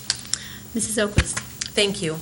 As the investment officer, Mrs. Smith would oversee the day-to-day management of our district's investments. She would be responsible for transferring appropriate funds to affect our investment transactions for the investment of operating funds, operating reserve funds, and the bond proceeds, certainly all in accordance with the policy and actions as approved by the Board of Education. Ms. Smith served ably in that role this year, and we would recommend her to continue in that role for this coming school year. Thank you. You're welcome. Are there questions or comments from the board? Seeing none, we have a motion by Mrs. Bonnefield, supported by Mrs. Jarvis. Mr. Centers, would you please take the roll? Mrs. Bonnefield. Yes. Mrs. Jarvis. Yes. Mrs. Bradford. Yes. Mrs. Frank. Yes. Mr. Johnson. Yes. Mr. Centers says yes. President Burden. Yes, motion passes. The next item is item 6, appointment of staff member to be in charge of elections. May I have a motion, please? President Burton, Mrs. Bradford. move that the Board of Education of the Livonia Public Schools School District acknowledge the appointment of Philip Francis as the staff member in charge of school elections for the 2017-2018 school year. This appointment is made by the board secretary with formal acknowledgement by the Board of Education. Support. We have a motion by Mrs. Bradford, supported by Mrs. Bonnefield. Mrs. Oquist. Yes, thank you. As the motion stated, the Secretary of the Board of Education is responsible for making the recommendation with regard to the appointment of a staff member to be in charge of elections. I'm sure Mr. Centers had many folks on cabinet vying for this role. Oh, yeah. I do think that Mr. Francis is the perfect candidate for Yes, this. good thing. Commonly, it is the cabinet administrator who oversees facilities that we recommend be in charge of elections. And there's a requirement that that person be reappointed every year or appointed every year. And we would recommend that, Mr. Centers recommend that Mr. Francis serve in that role. Thank you. Are there questions or comments by the board? Seeing none, we have a motion by Mrs. Bradford, supported by Mrs. Bonnefield. Mr. Centers, would you please take the roll? Mrs. Bonnefield. I'm sorry, Mrs. Bradford. Yes. Mrs. Bonnefield. Yes. Mrs. Frank. Yes. Mrs. Jarvis. Yes. Mr. Johnson. Yes. Mr. Centers says yes. President Burden. Yes, motion passes. The next item on our agenda is item 7, appointment of staff member to be responsible for posting board meeting notices. Another hot topic. May I have a motion, please? President Burton, Mrs. Jarvis. move that the Board of Education of the Livonia Public Schools School District acknowledge the appointment of the superintendent as the administrator in charge of posting meeting notices. This appointment is made by the board secretary with formal acknowledgement by the Board of Education. Support. We have a motion by Mrs. Jarvis, supported by Mrs. Bradford. Mrs. Oquist. Yes. Upon the advice of our attorneys, the bylaws to establish the meeting dates that we adopted earlier this evening and other procedures would designate the secretary of the board as the individual who would be responsible for causing notice of meetings to be posted. Our attorneys have further advised that the secretary delegate to the administration the authority to handle the actual posting of meeting notices. That has been the case for many years in our history. Therefore, this responsibility would fall under my purview, certainly with great assistance from the board's executive administrative assistant, as well as mine, Mrs. Jill Wozniak. Thank you. Are there questions or comments by the board? Seeing none, we have a motion by Mrs. Jarvis, supported by Mrs. Bradford. Mr. Centers, would you please take the roll? Mrs. Jarvis. Yes. Mrs. Bradford. Yes. Mrs. Bonnefield. Yes. Mrs. Frank. Yes. Mr. Johnson. Yes. Mr. Centers says yes. President Burton. Yes, motion passes. That brings us to the end of this agenda for the organizational meeting. We will now adjourn from the organizational meeting, and we will immediately begin our general meeting or regular meeting of the evening. Just a moment to switch packets.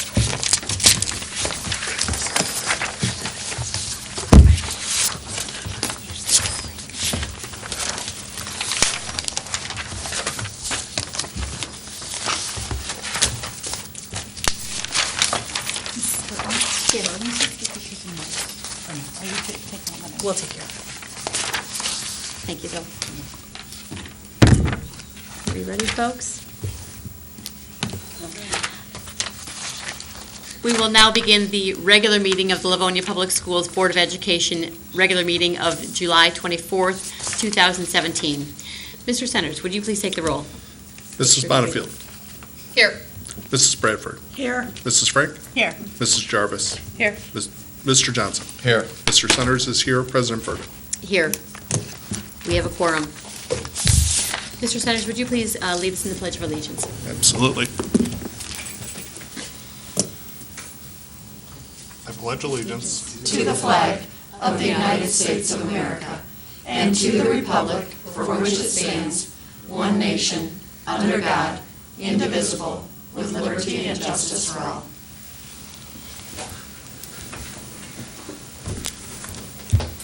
If you're just tuning in, we welcome you to the Livonia Public Schools Board of Education third meeting of our evening. This portion of our evening and this type of meeting is a regular meeting, or what some folks refer to as a voting meeting. By that, it means that the topics that have come that are coming before us at this meeting have come before the board typically at least twice for discussion. Therefore, you may not see the level of or the depth of discussion that you might expect on these items. Please understand that it's not because we take these items lightly, but it is typically because we've discussed them at least twice prior to this evening, and we're running out of questions that we can think of for some of these things. As I said earlier, if you're looking for an agenda, they can be found just outside our door. I don't remember if I've given you the agenda on this portion of our meeting. If you're looking for the agenda online, they can be found at our website, which is at www.livoniapublicschools.org. If you hover over our board tab, you can drop down to agendas and follow along this evening. We are now at item 3 on our agenda, which is communications, and our first item is our district update from the superintendent, Mrs. Oquist. Thank you, President Burton. Believe it or not, there is quite a bit going on in the district, even though it is summertime. I wanted to acknowledge a couple of our groups. As I know you know, there are so many students and staff involved in a wide variety of activities. Even though schools are technically closed for the summer, I'm going to highlight just a few things, but we also know there are activities taking place across our district. Our LPTSA Council hosted a wonderful STEM camp at the Livonia Career Technical Center. Amanda Walworth is the PTA member who does just an outstanding job at coordinating the STEM camp for our students. We had many volunteers from the community, including parents, including members of our wonderful Livonia Warriors robotics team. And recently highlighted on the news was a visit from Derek Kevra, a local meteorologist, who created homemade barometers with the students, spent time with them, and did some experiment work with them.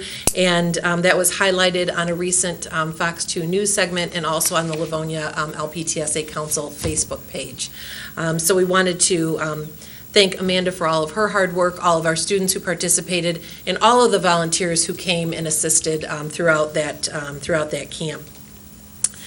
We have students who were awarded leadership camp scholarships by Set SAG. I wanted to acknowledge Abigail Bishop, Josh Cole, Jordan Green, Gabrielle Harder, and Natalie Kosler, who have all received scholarships to the Michigan Association of Student Council and Honor Society Summer Leadership Camp.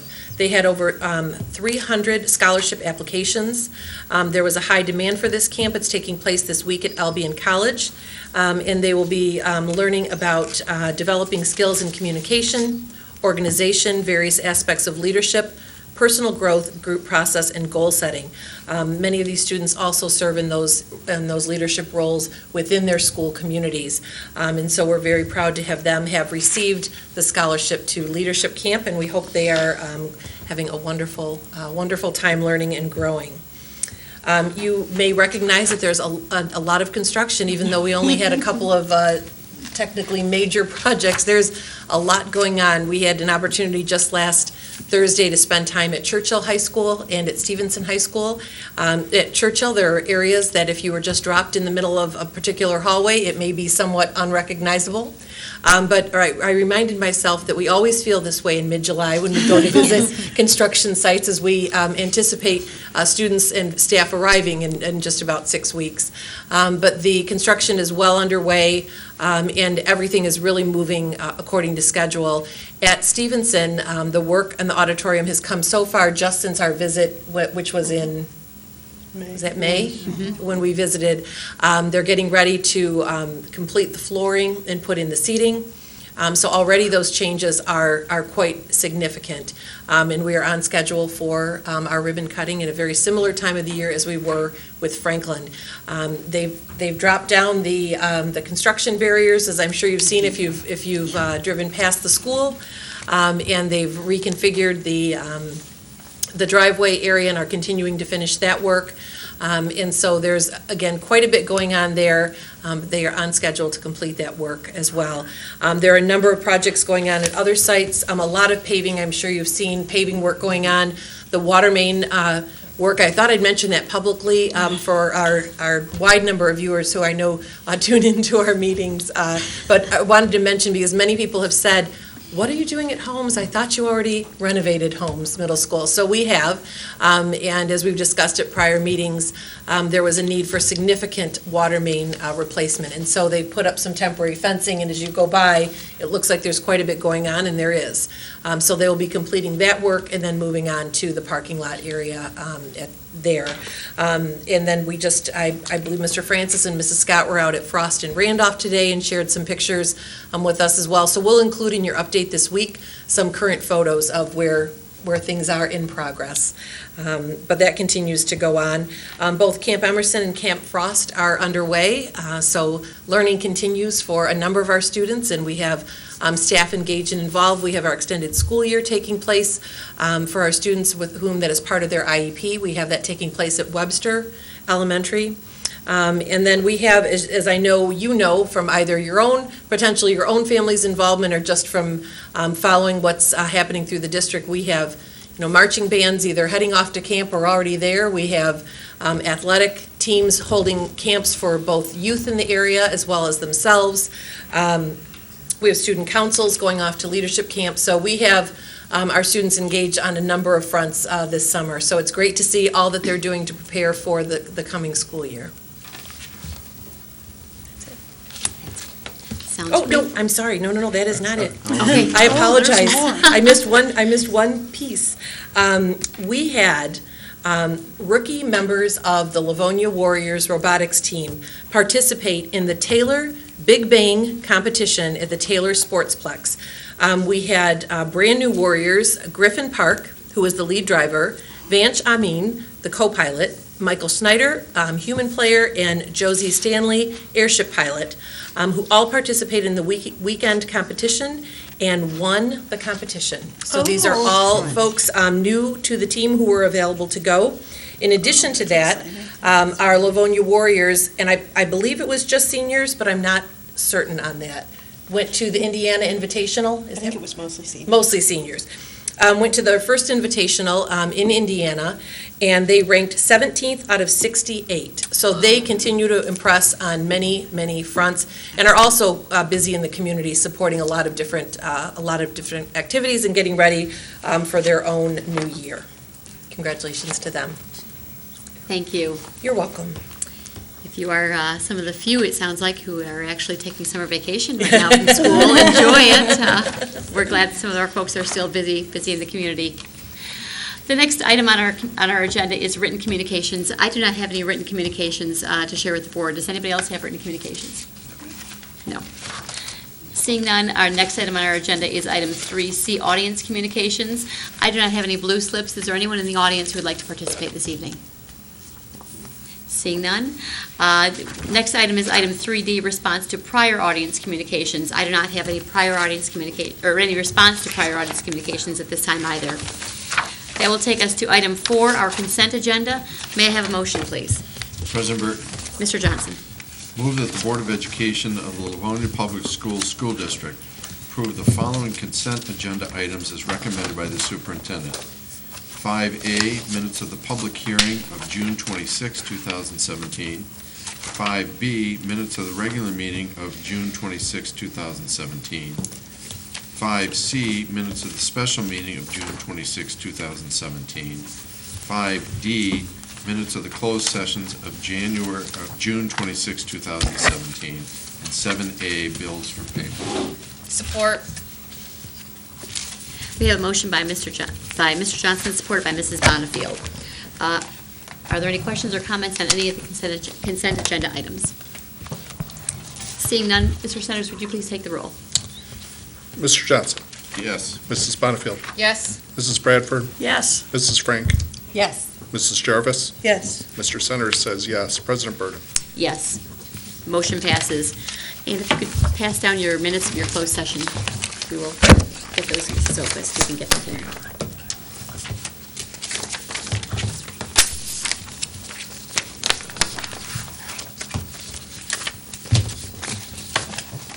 Thank you.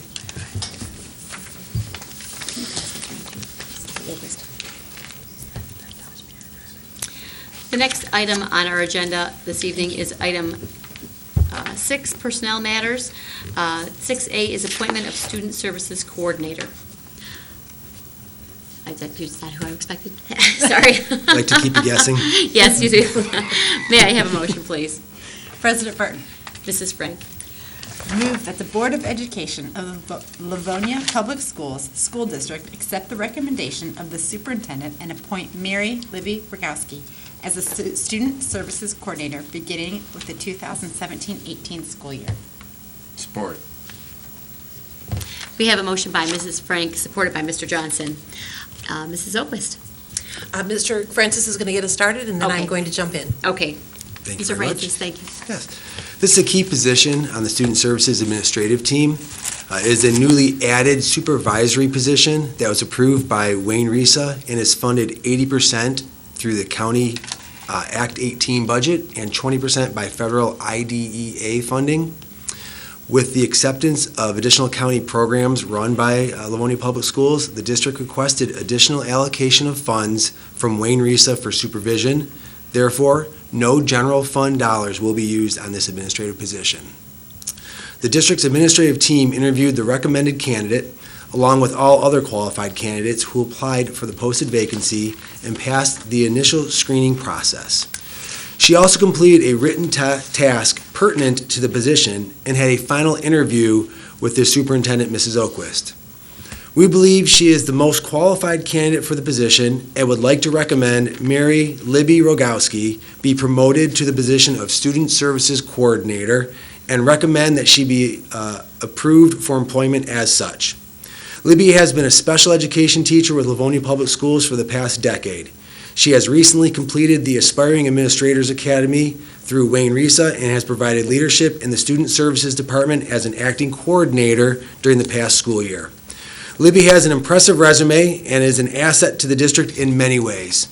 At this time, I will defer to Mrs. Oquist to say some words about Ms. Rogowski. Thank you. We are so pleased to be recommending Ms. Rogowski to you. She has served temporarily interim-wise in this capacity at the end of last school year and did an outstanding job for us. But prior to that, prior to the role of positional leader, Libby has exhibited those qualities in every role in which she served, including as our preschool teacher consultant and most recently as our early childhood specialist. As Mr. Francis mentioned, she recently completed and was actually one of 4 members of our staff chosen to participate in the Aspiring Administrators Academy through Wayne County RESA with Dr. Rizmirski, with whom you're familiar, and Cindy Malik. She was an impressive member of that team, and I'm very pleased that we have a position to offer her, as I am certain my fellow superintendents throughout the county who were listening to each of those presentations certainly had an asterisk and a star next to Ms. Rogowski's name once they had an opportunity to hear from her and her background as well. Additionally, Libby has represented the district on numerous committees at the county level and provides significant professional development with our own district. I think you'll find her to be a very impressive individual, one who is a tremendous advocate for students, who works tirelessly to get resources to staff, and who we believe will complement really the finest student services team in our state, led by Dr. Terriel. So I'm very pleased that Dr. Terriel advocated through Wayne County RESA. As you know, we've continued to take on additional programming through the county, and that requires significant supervision as those programs are located in many schools within our district. So the addition of this position is going to be not only very, very helpful to our students, but also to the staff who work very hard with our students who are part of our student services program. So we would recommend her approval to you this evening, and if you would like to move forward with that, following that, I'd like to invite Mrs. Rogowski to come up to the table and join us. Thank you. Are there questions or comments from our members of the board? Mrs. Bradford. I think this is really great. I do have a question. Is this position, will that be just for a year, or how do you anticipate it's going to be funded next year, or how will that work?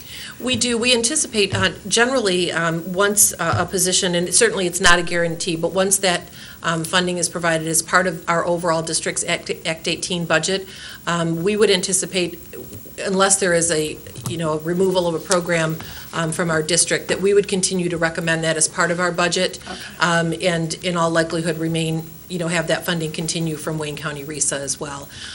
If that were not the case, we'd certainly have that further conversation with the board with regard to whether or not it would be appropriate to use any other funding. But we anticipate, considering the number of programs that we do supervise for the county, we will continue to make that a recommendation in our budget from this point forward, and would hope that we would continue to have their support.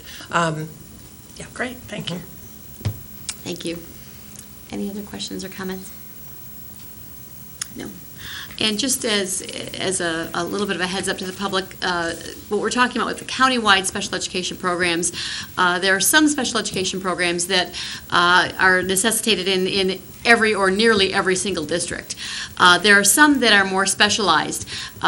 For example, our visually impaired program, where there may not be enough students in any one given district to support a program, but when you bring these students together, we can support them quite effectively. So when we're talking about countywide programs and Wayne RESA, this is what we're talking about. Some of these programs that Livonia Public Schools houses and supports to benefit not only Livonia Public School students, but those in some of our neighboring surrounding Western Wayne County school districts also.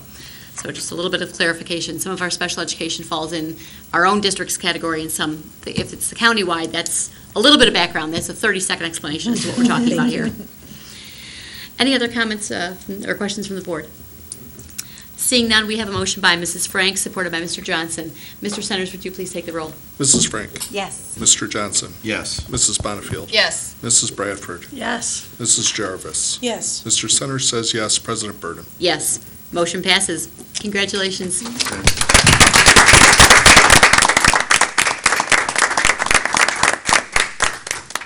It's such an honor to be here tonight. Thank you. I just want to say thank you to the board for the approval tonight. And I also want to say thank you to Jen and Andrea for their support and encouragement for this position. I look forward to sharing my results of my work with you in the future as I team with my colleagues and continue to make Livonia a lighthouse district. Thank you very much. Thank you, and welcome into your new role. Thank you. Welcome. Thank you.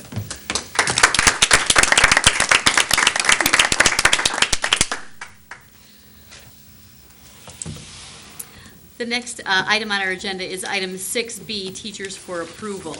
I need to make one statement. I have a member of my extended family that is on this list, so I will be abstaining from any discussion or vote on this item. May I Mr. Johnson, would you please take over the request of the motion and, sorry, I didn't That's okay. hand it to you sooner. That's okay. We have could I have a motion, please? Vice President Johnson. Mrs. Bonnefield. Move that the Board of Education of the Livonia Public Schools School District accept the recommendation of the superintendent and offer employment for the 2017-2018 school year to the teachers listed on the attached document. Support. We have a motion by Mrs. Bonnefield, supported by Mrs. Bradford. Mr. Francis, you don't look like Mr. McDonald. No, I'm taller. In his absence this week, I'm filling in an older role. So the individuals we're presenting to the board this evening are qualified to fill the positions and have been fully vetted. Through our extensive interview process, we are confident these teachers will perform at a high level and represent Livonia Public Schools in a manner that is consistent with our shared vision and collective commitments. The positions have each been included in the 2017-18 budget and are in an area of need. We're pleased to be recommending such a talented group of individuals and are excited to get them in front of our students. It is noteworthy that many of these teachers have prior experience in other districts and states. We are also recommending 9 individuals who are former students in LPS. I would also like to take this opportunity to thank the many administrators who have been a part of the interviewing and hiring process. This is a labor-intensive task, and our administrators put in countless additional hours to ensure we are hiring the best candidates possible. With nothing else, we recommend and there is more to come. So, Mrs. Oquist? I just wanted to mention, I think I shared with you in an update our enthusiasm for the new hires that we have coming on board. And I wanted to mention that because of the position we were in financially this year with regard to the fund equity and to be able to determine staffing and positions, we were able to begin this process considerably earlier than we have in the past. That allowed us to add a component of this interview process that included these candidates teaching in our classrooms in front of members of the interview team as part of a second or third round interview. We've generally worked through the hiring process about this time of the year as opposed to in May and June. And so it's been very exciting to have such a high caliber crop of candidates to look at. I think for both, for each of the K4 and 5-6 elementary vacancies, we had over 200 to 300 applicants for each of those vacancies, which is extraordinarily impressive. And as Mr. Francis pointed out, many of whom are experienced teachers from other school districts. So we are so pleased. We're very excited for this year's new staff orientation for these folks and then many of the other positions we will be filling. So we are so pleased, and I echo his thanks to Mr. McDonald for his leadership and for our members of our cabinet team and all of our building-based leaders who participated in this process during a very busy time of year as they were closing out the school year. Thank you, Mrs. Oquist. Any questions or comments? Seeing none, we have a motion by Mrs. Bonnefield, supported by Mrs. Bradford. Mr. Centers, would you take the roll? Mrs. Bonnefield. Yes. Mrs. Bradford. Yes. Mrs. Frank. Yes. Mrs. Jarvis. Yes. Mr. Johnson. Yes. Mr. Centers says yes. President Bergen. Abstain. That's Motion passes. Thank you. Thank you, Mr. Johnson. The next item on our agenda is item 6C, resignations. There is no motion needed. This is just for board's information only. The next item is item 6D, retirement. May I have a motion, please? President Burton, Mrs. Bradford. move that the Board of Education of the Livonia Public Schools School District adopt the attached resolution of appreciation for the services rendered by Melvin Hart. Support. We have a motion by Mrs. Bradford, supported by Mr. Johnson. Mr. Francis. Yes, thank you. Tonight we bring before you one employee who will be retiring. As he leaves Livonia Public Schools, He takes with him a total of nearly 30 years of service and experience. On behalf of the administrative team, I'd like to thank Mel for his dedicated years of service he has provided the staff and students of Livonia Public Schools, and for his commitment and care of the district's facilities. I ask the board adopt the attached resolution of appreciation for his retirement. Thank you. Are there questions or comments from members of the board? Thank you for your years. Congratulations. Congratulations. Thank you, and congratulations on the next chapter of your life. We have a motion by Mrs. Bradford, supported by Mr. Johnson. Mr. Centers, would you please take the roll? Mrs. Bradford. Yes. Mr. Johnson. Yes. Mrs. Bonnefield. Yes. Mrs. Frank. Yes. Mrs. Jarvis. Yes. Mr. Centers says yes. President Burden. Yes, motion passes. Thank you, Mr. Francis. The next item on our agenda is item 6E, approval of superintendent's contract. May I have a motion, please? President Burton, Mrs. Jarvis. move that the Board of Education of the Livonia Public Schools School District approve Mrs. Andrea Oquist's employment contract as outlined in the attached document. Further move that the President and Secretary of the Board be authorized to sign Mrs. Oquist's contract on behalf of the Board of Education. Support. We have a motion by Mrs. Jarvis, supported by Mr. Johnson. We had extensive discussion about this contract at our previous committee of the whole meeting. Are there any other questions or comments from board members? Mrs. Bonnefield. Burton, just in case people missed our last meeting, would you just restate the statistics from the Mackinac Center that you had provided us with the size Yes. of the district? I appreciate that. I Thank you. absolutely would be happy to. The Mackinac Center compiles quite a bit of public school district information. One of the items that it does compile is superintendent compensation information, along with district size and a host of other pieces of information.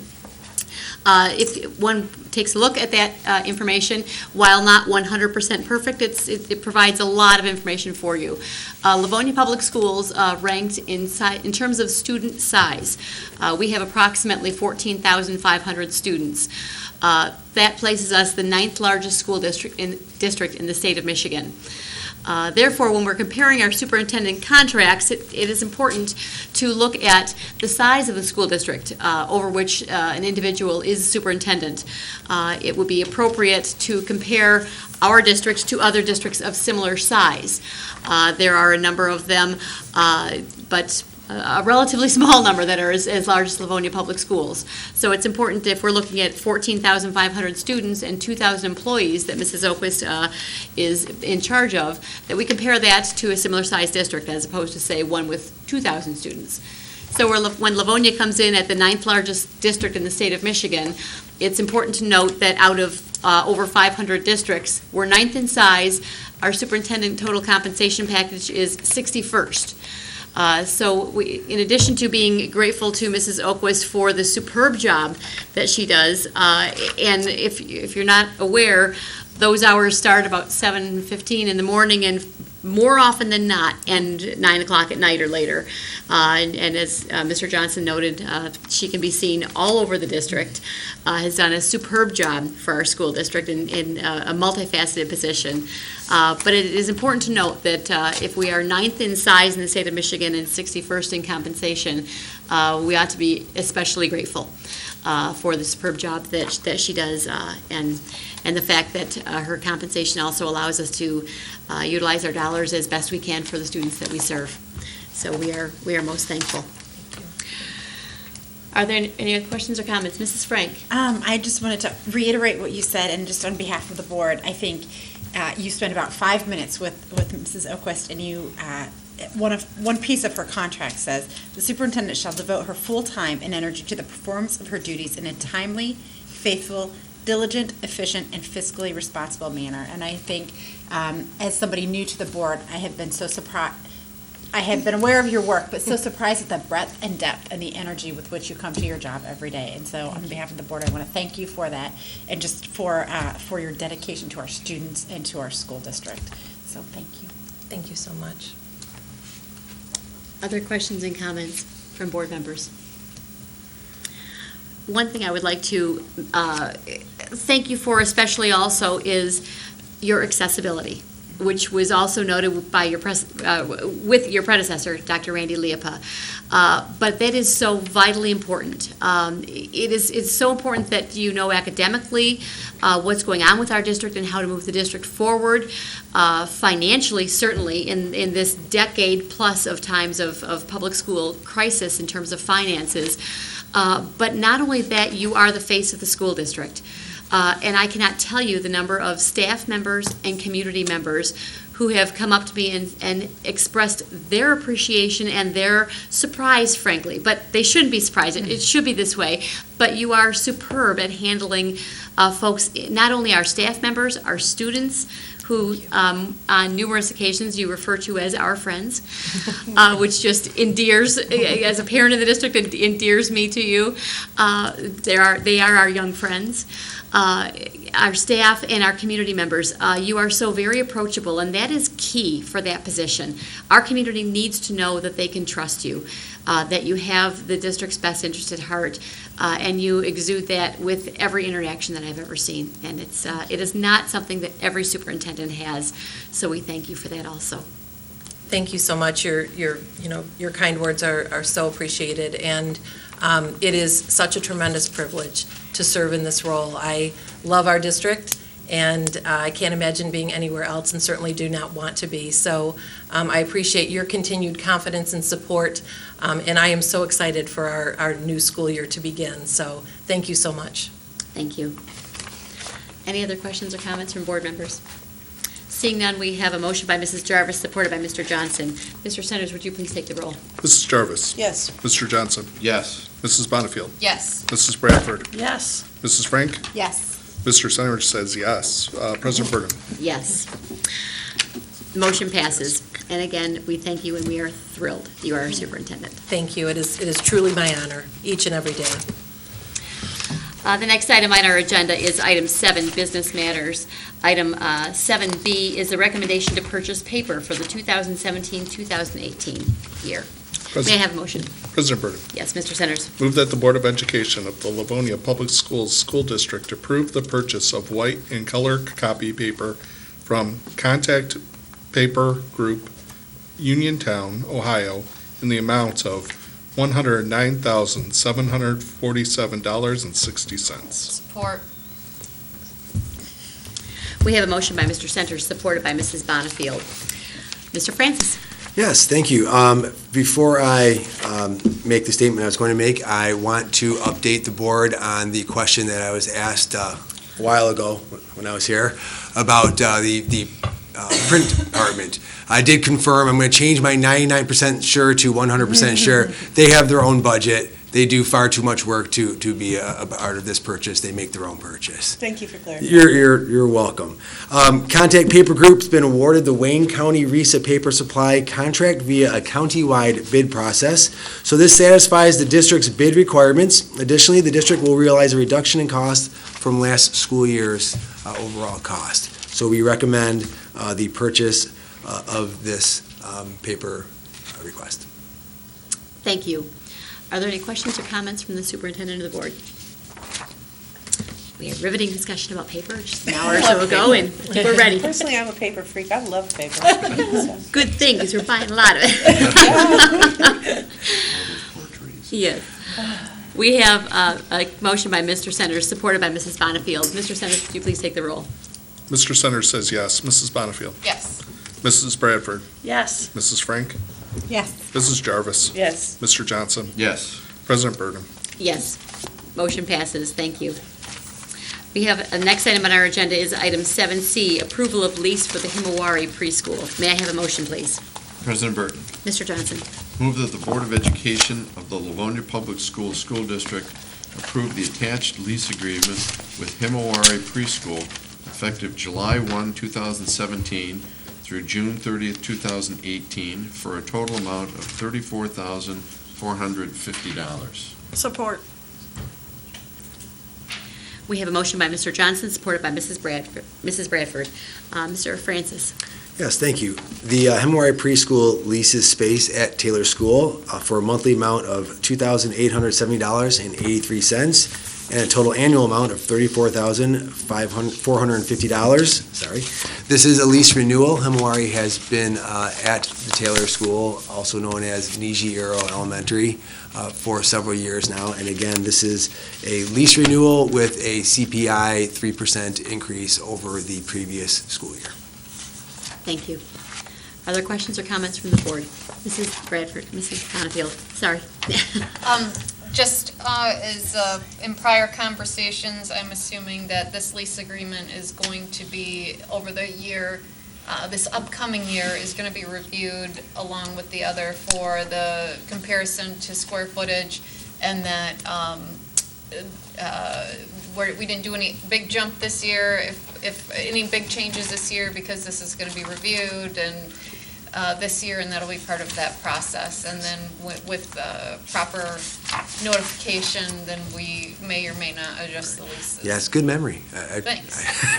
The cover letter that went with it did make mention, as it did in the previous batch, that Mrs. Smith and myself were going to review all contracts. Not to say that this isn't already in line or that it's out of line, but we're going to look at all of them, and that line was in the cover letter. Super. Yes. Okay, thank you. Any other comments or questions? Seeing none, we have a motion by Mr. Johnson, supported by Mrs. Bradford. Mr. Centers, would you please take the roll? Mr. Johnson. Yes. Mrs. Bradford. Yes. Mrs. Bonnefield. Yes. Mrs. Frank. Yes. Mrs. Jarvis. Yes. Mr. Centers says yes. President Burton. Yes, motion passes. The next item on our agenda is item 7D, approval of lease amendment, Livonia City Soccer Club. May I have a motion, please? President Burton. Mrs. Frank. Move that the Board of Education of the Livonia Public Schools School District approve the amendment to the lease agreement between Livonia Public Schools and Livonia City Soccer Club for the period of July 1st, 2017 to August 31st, 2019 for a monthly amount of $2,750 and a 26-month total amount of $71,500. Support. We have a motion by Mrs. Frank, supported by Mrs. Bonnefield. Mr. Francis. Thank you. The Livonia City Soccer will no longer lease office or storage space at Taylor School Niji-Iro Elementary, but will continue to lease that building's gymnasium along with the playing fields currently in use for the duration of the current lease. The reduction in the lease amount is proportional to the square footage reduction that occurred effective July 1, 2017. So if you note that the lease was originally a September 1 to August 31st lease, but July 1 was a nice even time to make this change. So there's 26 months remaining on that original lease. So this amendment will be in effect for the next 26 months. Thank you. Are You're there welcome. questions or comments from the board? Seeing none, we have a motion by Mrs. Frank, supported by Mrs. Bonnefield. Mr. Centers, would you please take the roll?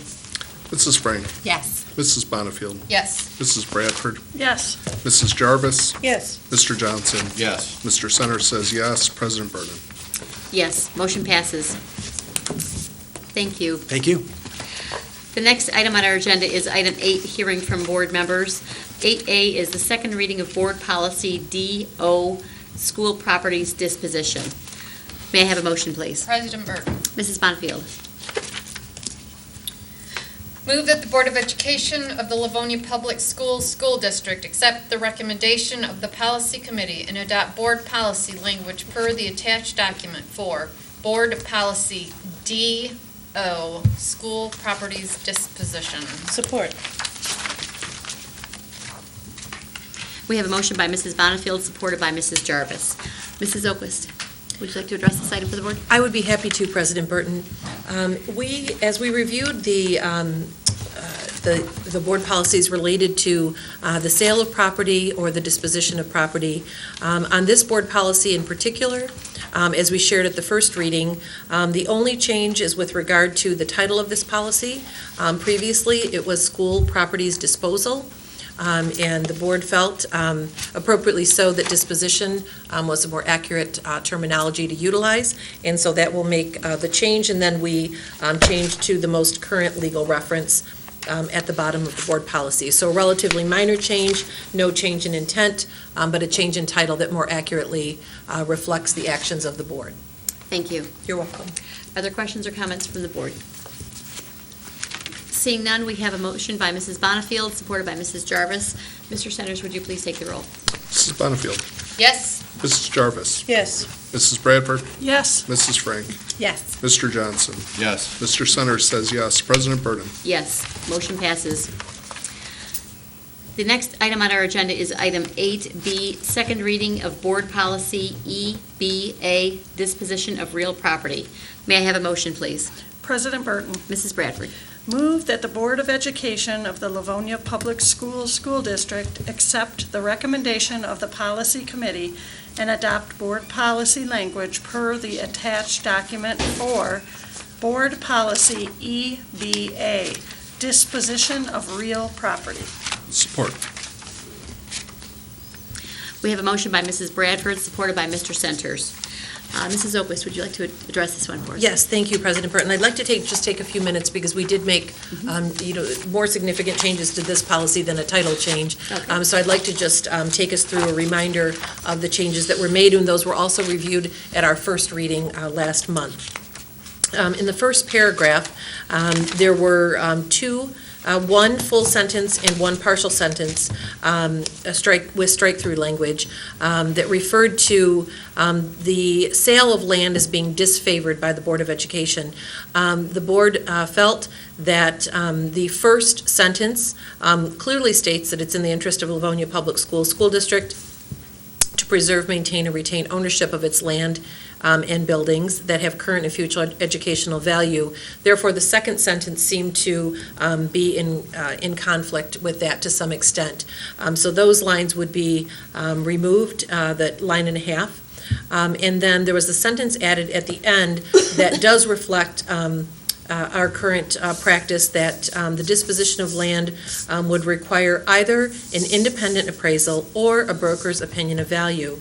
As was shared with us and recommended by our legal counsel, who assists us on matters such as these, oftentimes an independent appraisal, when you do not have many comparables in the area, oftentimes does not reflect the most accurate value, an appraisal of the land. However, that or perhaps even in conjunction with at times, depending where appropriate, a broker's opinion of value is when you utilize an expert in this field that is familiar with the sale of land such as school or school property and is able to review records from the sale of either schools or school land across the area and provide an approximate or estimated value for that parcel. We have found that to be much more reflective of the actual bids that we do receive. Therefore, the board policy would allow the board to utilize either one of those as appropriate, and certainly both are in accordance with state law. Then we made some additional modifications. We included some of the strike-through language from the second, third, and fourth paragraphs into our administrative procedures. In fact, you'll see at the end of paragraphs 3 and 4, the intent, either language completely lifted or language very similar, is now and more appropriately placed in administrative procedures, and we've kept the board policy to specifically the intent of the board. The final paragraph that I wanted to point out, one of the pieces with regard to that refers to the previously, if the fund balance in the district's general fund was below 5% of total expenditures, these funds could be utilized via the general fund. That has been reflected to reflect the averages identified by the Michigan School Association of Business Officials, which is an annually updated fund balance recommendation. And so that is seemingly more appropriate than any one particular stagnant percentage. So that was an important distinction. And then finally, what the second to last paragraph states is that the board will establish a process each and every time they consider the sale of land with regard to how we would go about either utilizing appraised value, a broker's opinion of value, to determine if we will hire a consultant for that process, et cetera, as well as lay out when the RFPs will go out, and so on and so forth. And so what that does is it allows the board each and every time to direct the administration with regard to the process that will be utilized for the sale of property. Finally, the last paragraph indicates that, and I'm just going to read this piece out loud so I don't misspeak with regard to the intent. Employees of the school district with knowledge of the property value and members of the Board of Education with knowledge of the property value shall be prohibited from purchasing directly or indirectly any real estate offered by the district. So essentially, anyone with knowledge of the estimated value of the parcels of land would be prohibited by either participating in the purchase of via a group or another entity, or directly any parcel of land from the district. Are there any other questions or comments from the board members on this item? Mrs. Jarvis. Thank you, President Burton. My comment is regarding the first paragraph where we struck the information about the position of the board regarding the sale of land. In the past, this was certainly held to be accurate, where we were trying to not sell land, that it was disfavored. But since then, we have heard from our community members who, under no uncertain terms, have told us that that is their preferred way for the district to recoup some of the losses that we've been handed by the state. Rather than cutting programs, they'd like to see us sell property. So I find it really appropriate to update our policy to reflect that attitude. Any other questions or comments from the board? Mrs. Frank.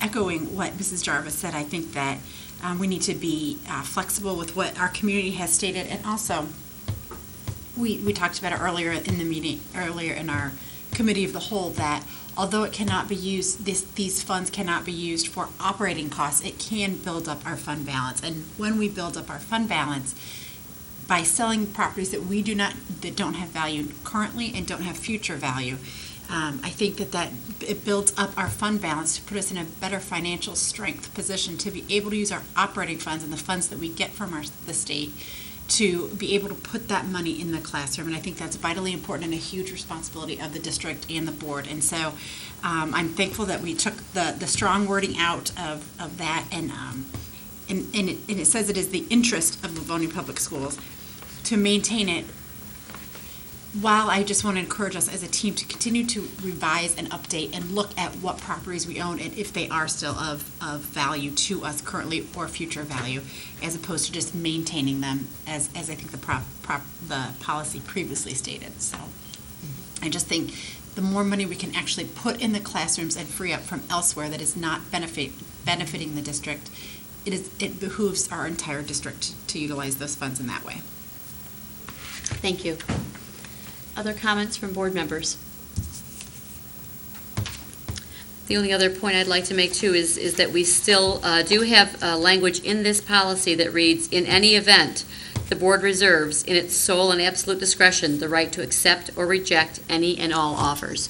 As has been stated tonight, the board takes very seriously its role in being the only body that can determine whether or not to sell property, and we recognize in Livonia that we are built to our borders.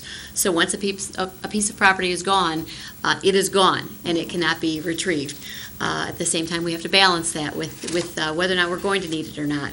I'm very glad that we have the language in there that still says that the board can accept or reject any of these offers as we see fit. So, Mrs. Bonifield.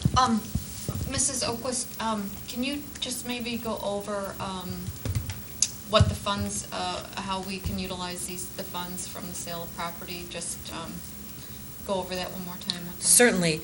If the administrative procedures that will accompany this board policy, should the board adopt it this evening, will state that The funds may be utilized as part of our general fund expenditures if our fund balance is below the recommended fund balance as identified by the Michigan State business officials, which I believe this year is 15%. And so currently our fund balance falls below that, and so funds that we receive in this particular year, we would be able to utilize as part of the general fund. So the general fund can cover programs, people, opportunities for students. It can cover our general operating costs. I think Mrs. Frank was referring to when we utilize these dollars for ongoing legacy costs. When you have one-time revenue, we need to be very careful to what we're committing.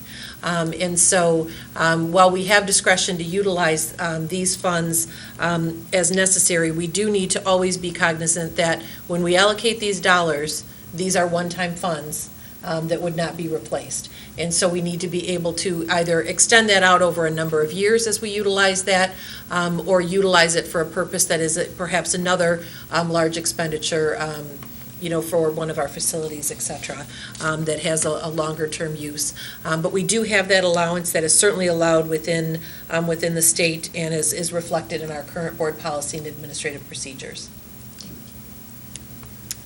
Are there any other comments or questions?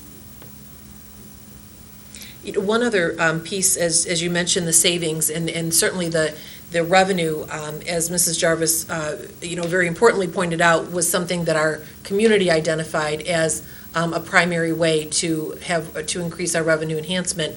There is also a savings with regard to operational costs in the district. When you think about the maintenance of these properties, both the actual physical plant itself as well as the grounds, we still mow the lawns and maintain, fix broken windows, heat to a certain extent, the facilities if they're not utilized, keep areas cleared and so on. And so we will certainly realize, especially as you talk about multiple properties, see a savings. So when we talk about sending out our folks to, take care of property on a weekly basis, when you take 3 or 4 properties out of that, it really allows what has come to be a small but mighty crew that takes care of that in comparison to the number of folks we've had in prior years. It also allows us to really focus in on the majority of our land and properties which are utilized as part of our pre-K post-secondary programs, and then with less as more of the vacant or less underutilized properties. Mrs. Jarvis. Thank you. Mrs. Oquist, we mentioned several times tonight the fund balance and our desire to keep it at a certain level. Would you please address for the public the ramifications that happen when our fund balance goes below a certain level? I'm thinking specifically in terms of things like our credit rating and also some of the state mandates that happen and why we need to keep that balance at a reasonable level. Absolutely. Well, certainly, first and foremost is, when a district drops below the 5%, then you are considered by the state, by the Department of Treasury, an early warning district. In fact, Mrs. Smith still had to report on this year because we had previously been an early warning district, even though we show that we will not be for next year. We still had to provide a number of different metrics to the state with regard to our fiscal planning because we had previously been an early warning district. If you are persistently an early warning district, then additional accountability measures, including involvement of your intermediate school district and the Department of Treasury, can be become a part of your budgeting process. So those are a couple of key points. Another piece, for instance, this school year, generally in the fall, we have for many years brought to a request to borrow money to be able to cover payroll until the funding comes in for the new school year. We will not need to do that this year, thereby saving tens of thousands of dollars by no longer being an early warning district and being able to have a fund balance that is more healthy. And so certainly while we want to continue to see that grow, will be, I think, about 9.52% as we closed out this school year and begin the next. We'd like to continue to see that grow to allow us the stability of things like early hiring, planning for staffing appropriately, and being able to not have to borrow or report to the Treasury on those types of items. So the benefits really are enormous, in addition to making our district more attractive with regard to bond ratings, credit ratings, by agencies that take a look at that, and that we work to advocate to have those strong ratings each and every year. This certainly puts us, I think we'll be anxious to have that phone call this year as we talk to the folks who provide those ratings for the district, because we are certainly have a trajectory that's moving us in absolutely the right direction. Thank you. You're welcome. Any other comments or questions from the board? Mrs. Frank? Thank you to Mrs. Oquist and to Mrs. Smith and your entire cabinet for putting us on a trajectory, and I think to the board who has been here for years and saw us through really hard times and made really hard decisions to see us on an upward trajectory. And so it's exciting news for the district. But you all, the new ones that are coming into the board are coming in at a better time that you all have seen throughout your tenure. So thank you for making those hard decisions for us. One more thing. I know that Mr. Francis said he was going to look at some of the leases and that sort of thing. As we're looking at that property in the next several time frame, will we look at properties that that are on the cusp, that sort of thing, that maybe will not be in use? I know we're selling several right now, but just for future planning, is that part of the future planning? We plan to have that be part of our annual review, just overall. Okay. That we will share. We had, as Mr. Francis mentioned earlier in the evening, our District Enrollment and Building Use Committee did an extremely thorough and extensive study over about a 16-month process, which really, I think, has set us up for the next decade in our district, which is a very, very positive thing. We hope to see our enrollment decline continue to really slow considerably, and at some point, hopefully, begin to increase. So we'll continue to monitor closely the properties that we do have available, and also take a look at the market around us with regard to when that might be advantageous. Also keeping in mind the point that I know Mrs. Burton and Mrs. Bonneville have brought up previously with regard to how many properties in a short period of time, so we don't have that influx of funding that would be then difficult to sustain a couple of years down the road. But certainly the prudent review of our portfolio is going to be important each and every year. Any other comments or questions from the board? Seeing none, I appreciate the lengthy discussion on this. These are important responsibilities of the board. Updating and maintaining our policies is one thing that is solely in our hands, and this is certainly a very important topic to cover. Seeing no other comments, we have a motion by Mrs. Bradford, supported by Mr. Centers. Mr. Centers, would you please take the roll? Mrs. Bradford. Yes. Mr. Centers says yes. Mrs. Bonneville. Yes. Mrs. Frank. Yes. Mrs. Jarvis. Yes. Mr. Johnson. Yes. President Burden. Yes, motion passes. The next item on our agenda is item 8C, approval for board members to take MASB classes. May I have a motion, please? President Burton, Mrs. Jarvis.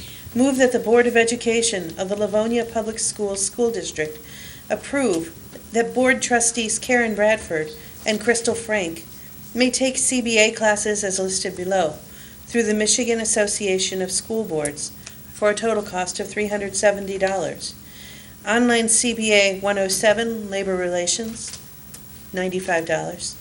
Online CBA 109, Board Governance for Data-Informed Decision-Making, $95. CBA 103, School Finance and School Budget, which will be in Lansing. CBA 108, Navigating the Legislative Process, which will also be in Lansing. Both of those at a cost of $90. Support. We have a motion by Mrs. Jarvis, supported by Mrs. Bonnefield. Mrs. Oquist, would you like to address this? Yes, thank you. Well, our two new board members are on the fast track. They continue at the rapid pace to continue their knowledge and growth in the area of school board governance. And these MASB classes are classes that, per board policy BBBC, require board approval for those expenditures. But I know that this board and certainly our district are always appreciative of our board members taking advantage of and great participation in educational leadership and developmental workshops. It shows. And I know just recently, President Burton had a request to have our district be part of a presentation in the future with regard to board governance and leadership. And as those opportunities unfold, it's a reflection of the work that you do on a regular basis, which I believe is a direct reflection of the opportunities for continued growth and development. These are roles that require a depth of understanding on a wide variety of topics that are not part of your daily work.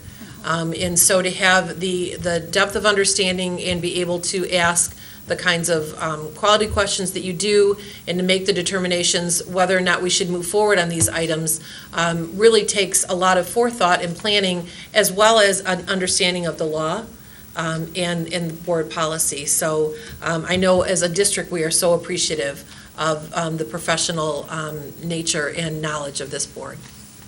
Thank you. Are there questions or comments from the board? With the rapid pace at which our new 2 board members are getting their certification underway, we are well on our way to becoming an honor board for the first time in a number of years for Livonia Public Schools. That is a big deal because it means all 7 are as committed as Mrs. Oquist has just described to taking very seriously our responsibilities. So on behalf of the other 5 of us, more seasoned board members, we thank the 2 of you for your very serious attention to this really important detail. Thank you. Other questions or comments from the rest of the board?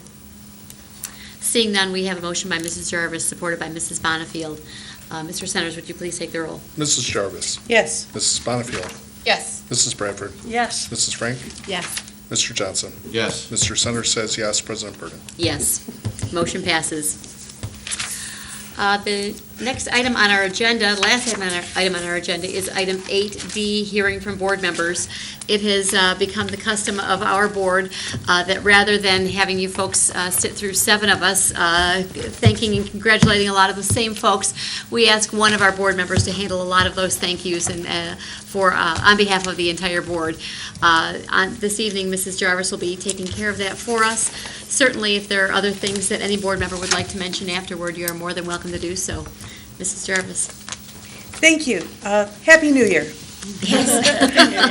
Tonight is the first board meeting of the new 2017-2018 school year. We'd like to start by extending best wishes to Melvin Hart on the occasion of his retirement. For nearly 30 years, he has kept our buildings safe and clean, and this is no small task because that's the first thing someone sees when they come to our schools is the condition of the building. They should be clean and they should be welcoming, and people like Mr. Hart are the people we rely on to make it so. And I hope that he enjoys his retirement, and he certainly has earned it with nearly 30 years of service. Congratulations also to Libby Rogowski, our new Student Services Coordinator. We look forward to supporting her in that new role. Welcome to our newly hired teachers. To those who are LPS alum, we're happy to welcome them home. I have to recognize our Livonia Warriors for their achievement in postseason play. They did go to Taylor with a rookie team and had an upset victory. They were not expected to win, but win they did. The Warriors were invited for the first time to a very prestigious invitational in Indiana. And while they did not enter into the finals, they certainly were no slouches, and we're as proud of them as could be. The board is pleased to renew our contract with the superintendent, Andrea Oquist. We believe she'll continue her exemplary work in leading this district and will continue to serve our students, staff, and community in her stellar and ubiquitous capacity. And finally, thanks to those who have kept our district going over the summer, including those who are helping with ongoing renovations, summer school, extended school year, band camps, sport camps, STEM camps, interviewing candidates for employment and more. It's because of the efforts of these dedicated individuals that in September we will be able to hit the ground running. Thank you. Thank you. Are there comments from any other board members? No? Seeing, oh, yes, Mrs. Frank, go right ahead.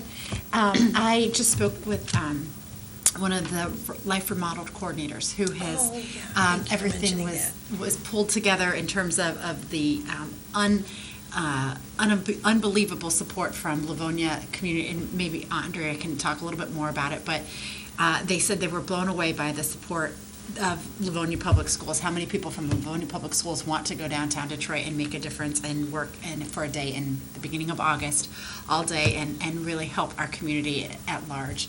And it was just, they actually attribute it to you in terms of just your recruiting abilities to pull so many people together, and said it's an amazing turnout. So thank you for that, and thank you to all of our LPS staff and administrators who are coming out to help us. Yeah, should be a great day. We're so proud to have just a really great contingent headed down. We participated last year, and it was a bit of a last-minute entry, and so we had a little more time this year to be able to get the word out. And many of our staff who, again, should be out there enjoying summer recess will be spending the day downtown with us. A couple of our teams, our athletic teams, have coaches that are bringing our students down, as well as a number of parent volunteers. I know members of the board, our administration, and our staff here. So we're heading down next Wednesday, and apparently we've ordered a cooler day than last year. So it may not be 94 for the entire day. Great. Yes, so Mrs. Scott guaranteed that, and we are definitely good to go in that regard. I'm just going to recommend everybody wear long sleeves. I remember last year I came home with a nice bout of poison ivy, so I'll be in full regalia. I don't know what I'll be wearing, but something good covering me up. We'll be anxious to see. Oh, yeah, pick something good out. Any other comments from other board members? One other group that we would like to give a particular shout out to tonight is our building coordinators and our maintenance workers throughout the entire district. While a lot of us are on summer vacation, they are on as strong a gear as they possibly can be to get as much done as they can while those buildings are empty, which makes their work a little bit easier, but they are working long hours in some very hot, unair-conditioned buildings to make sure that it's really nice for us when we go back in September. So thank you, a little shout out to our folks in that department also. Any other comments from the board? Seeing none, we thank those of you who have stuck with us through 3 meetings this evening. We are at the end of our meeting. We are now adjourned. Have a nice evening.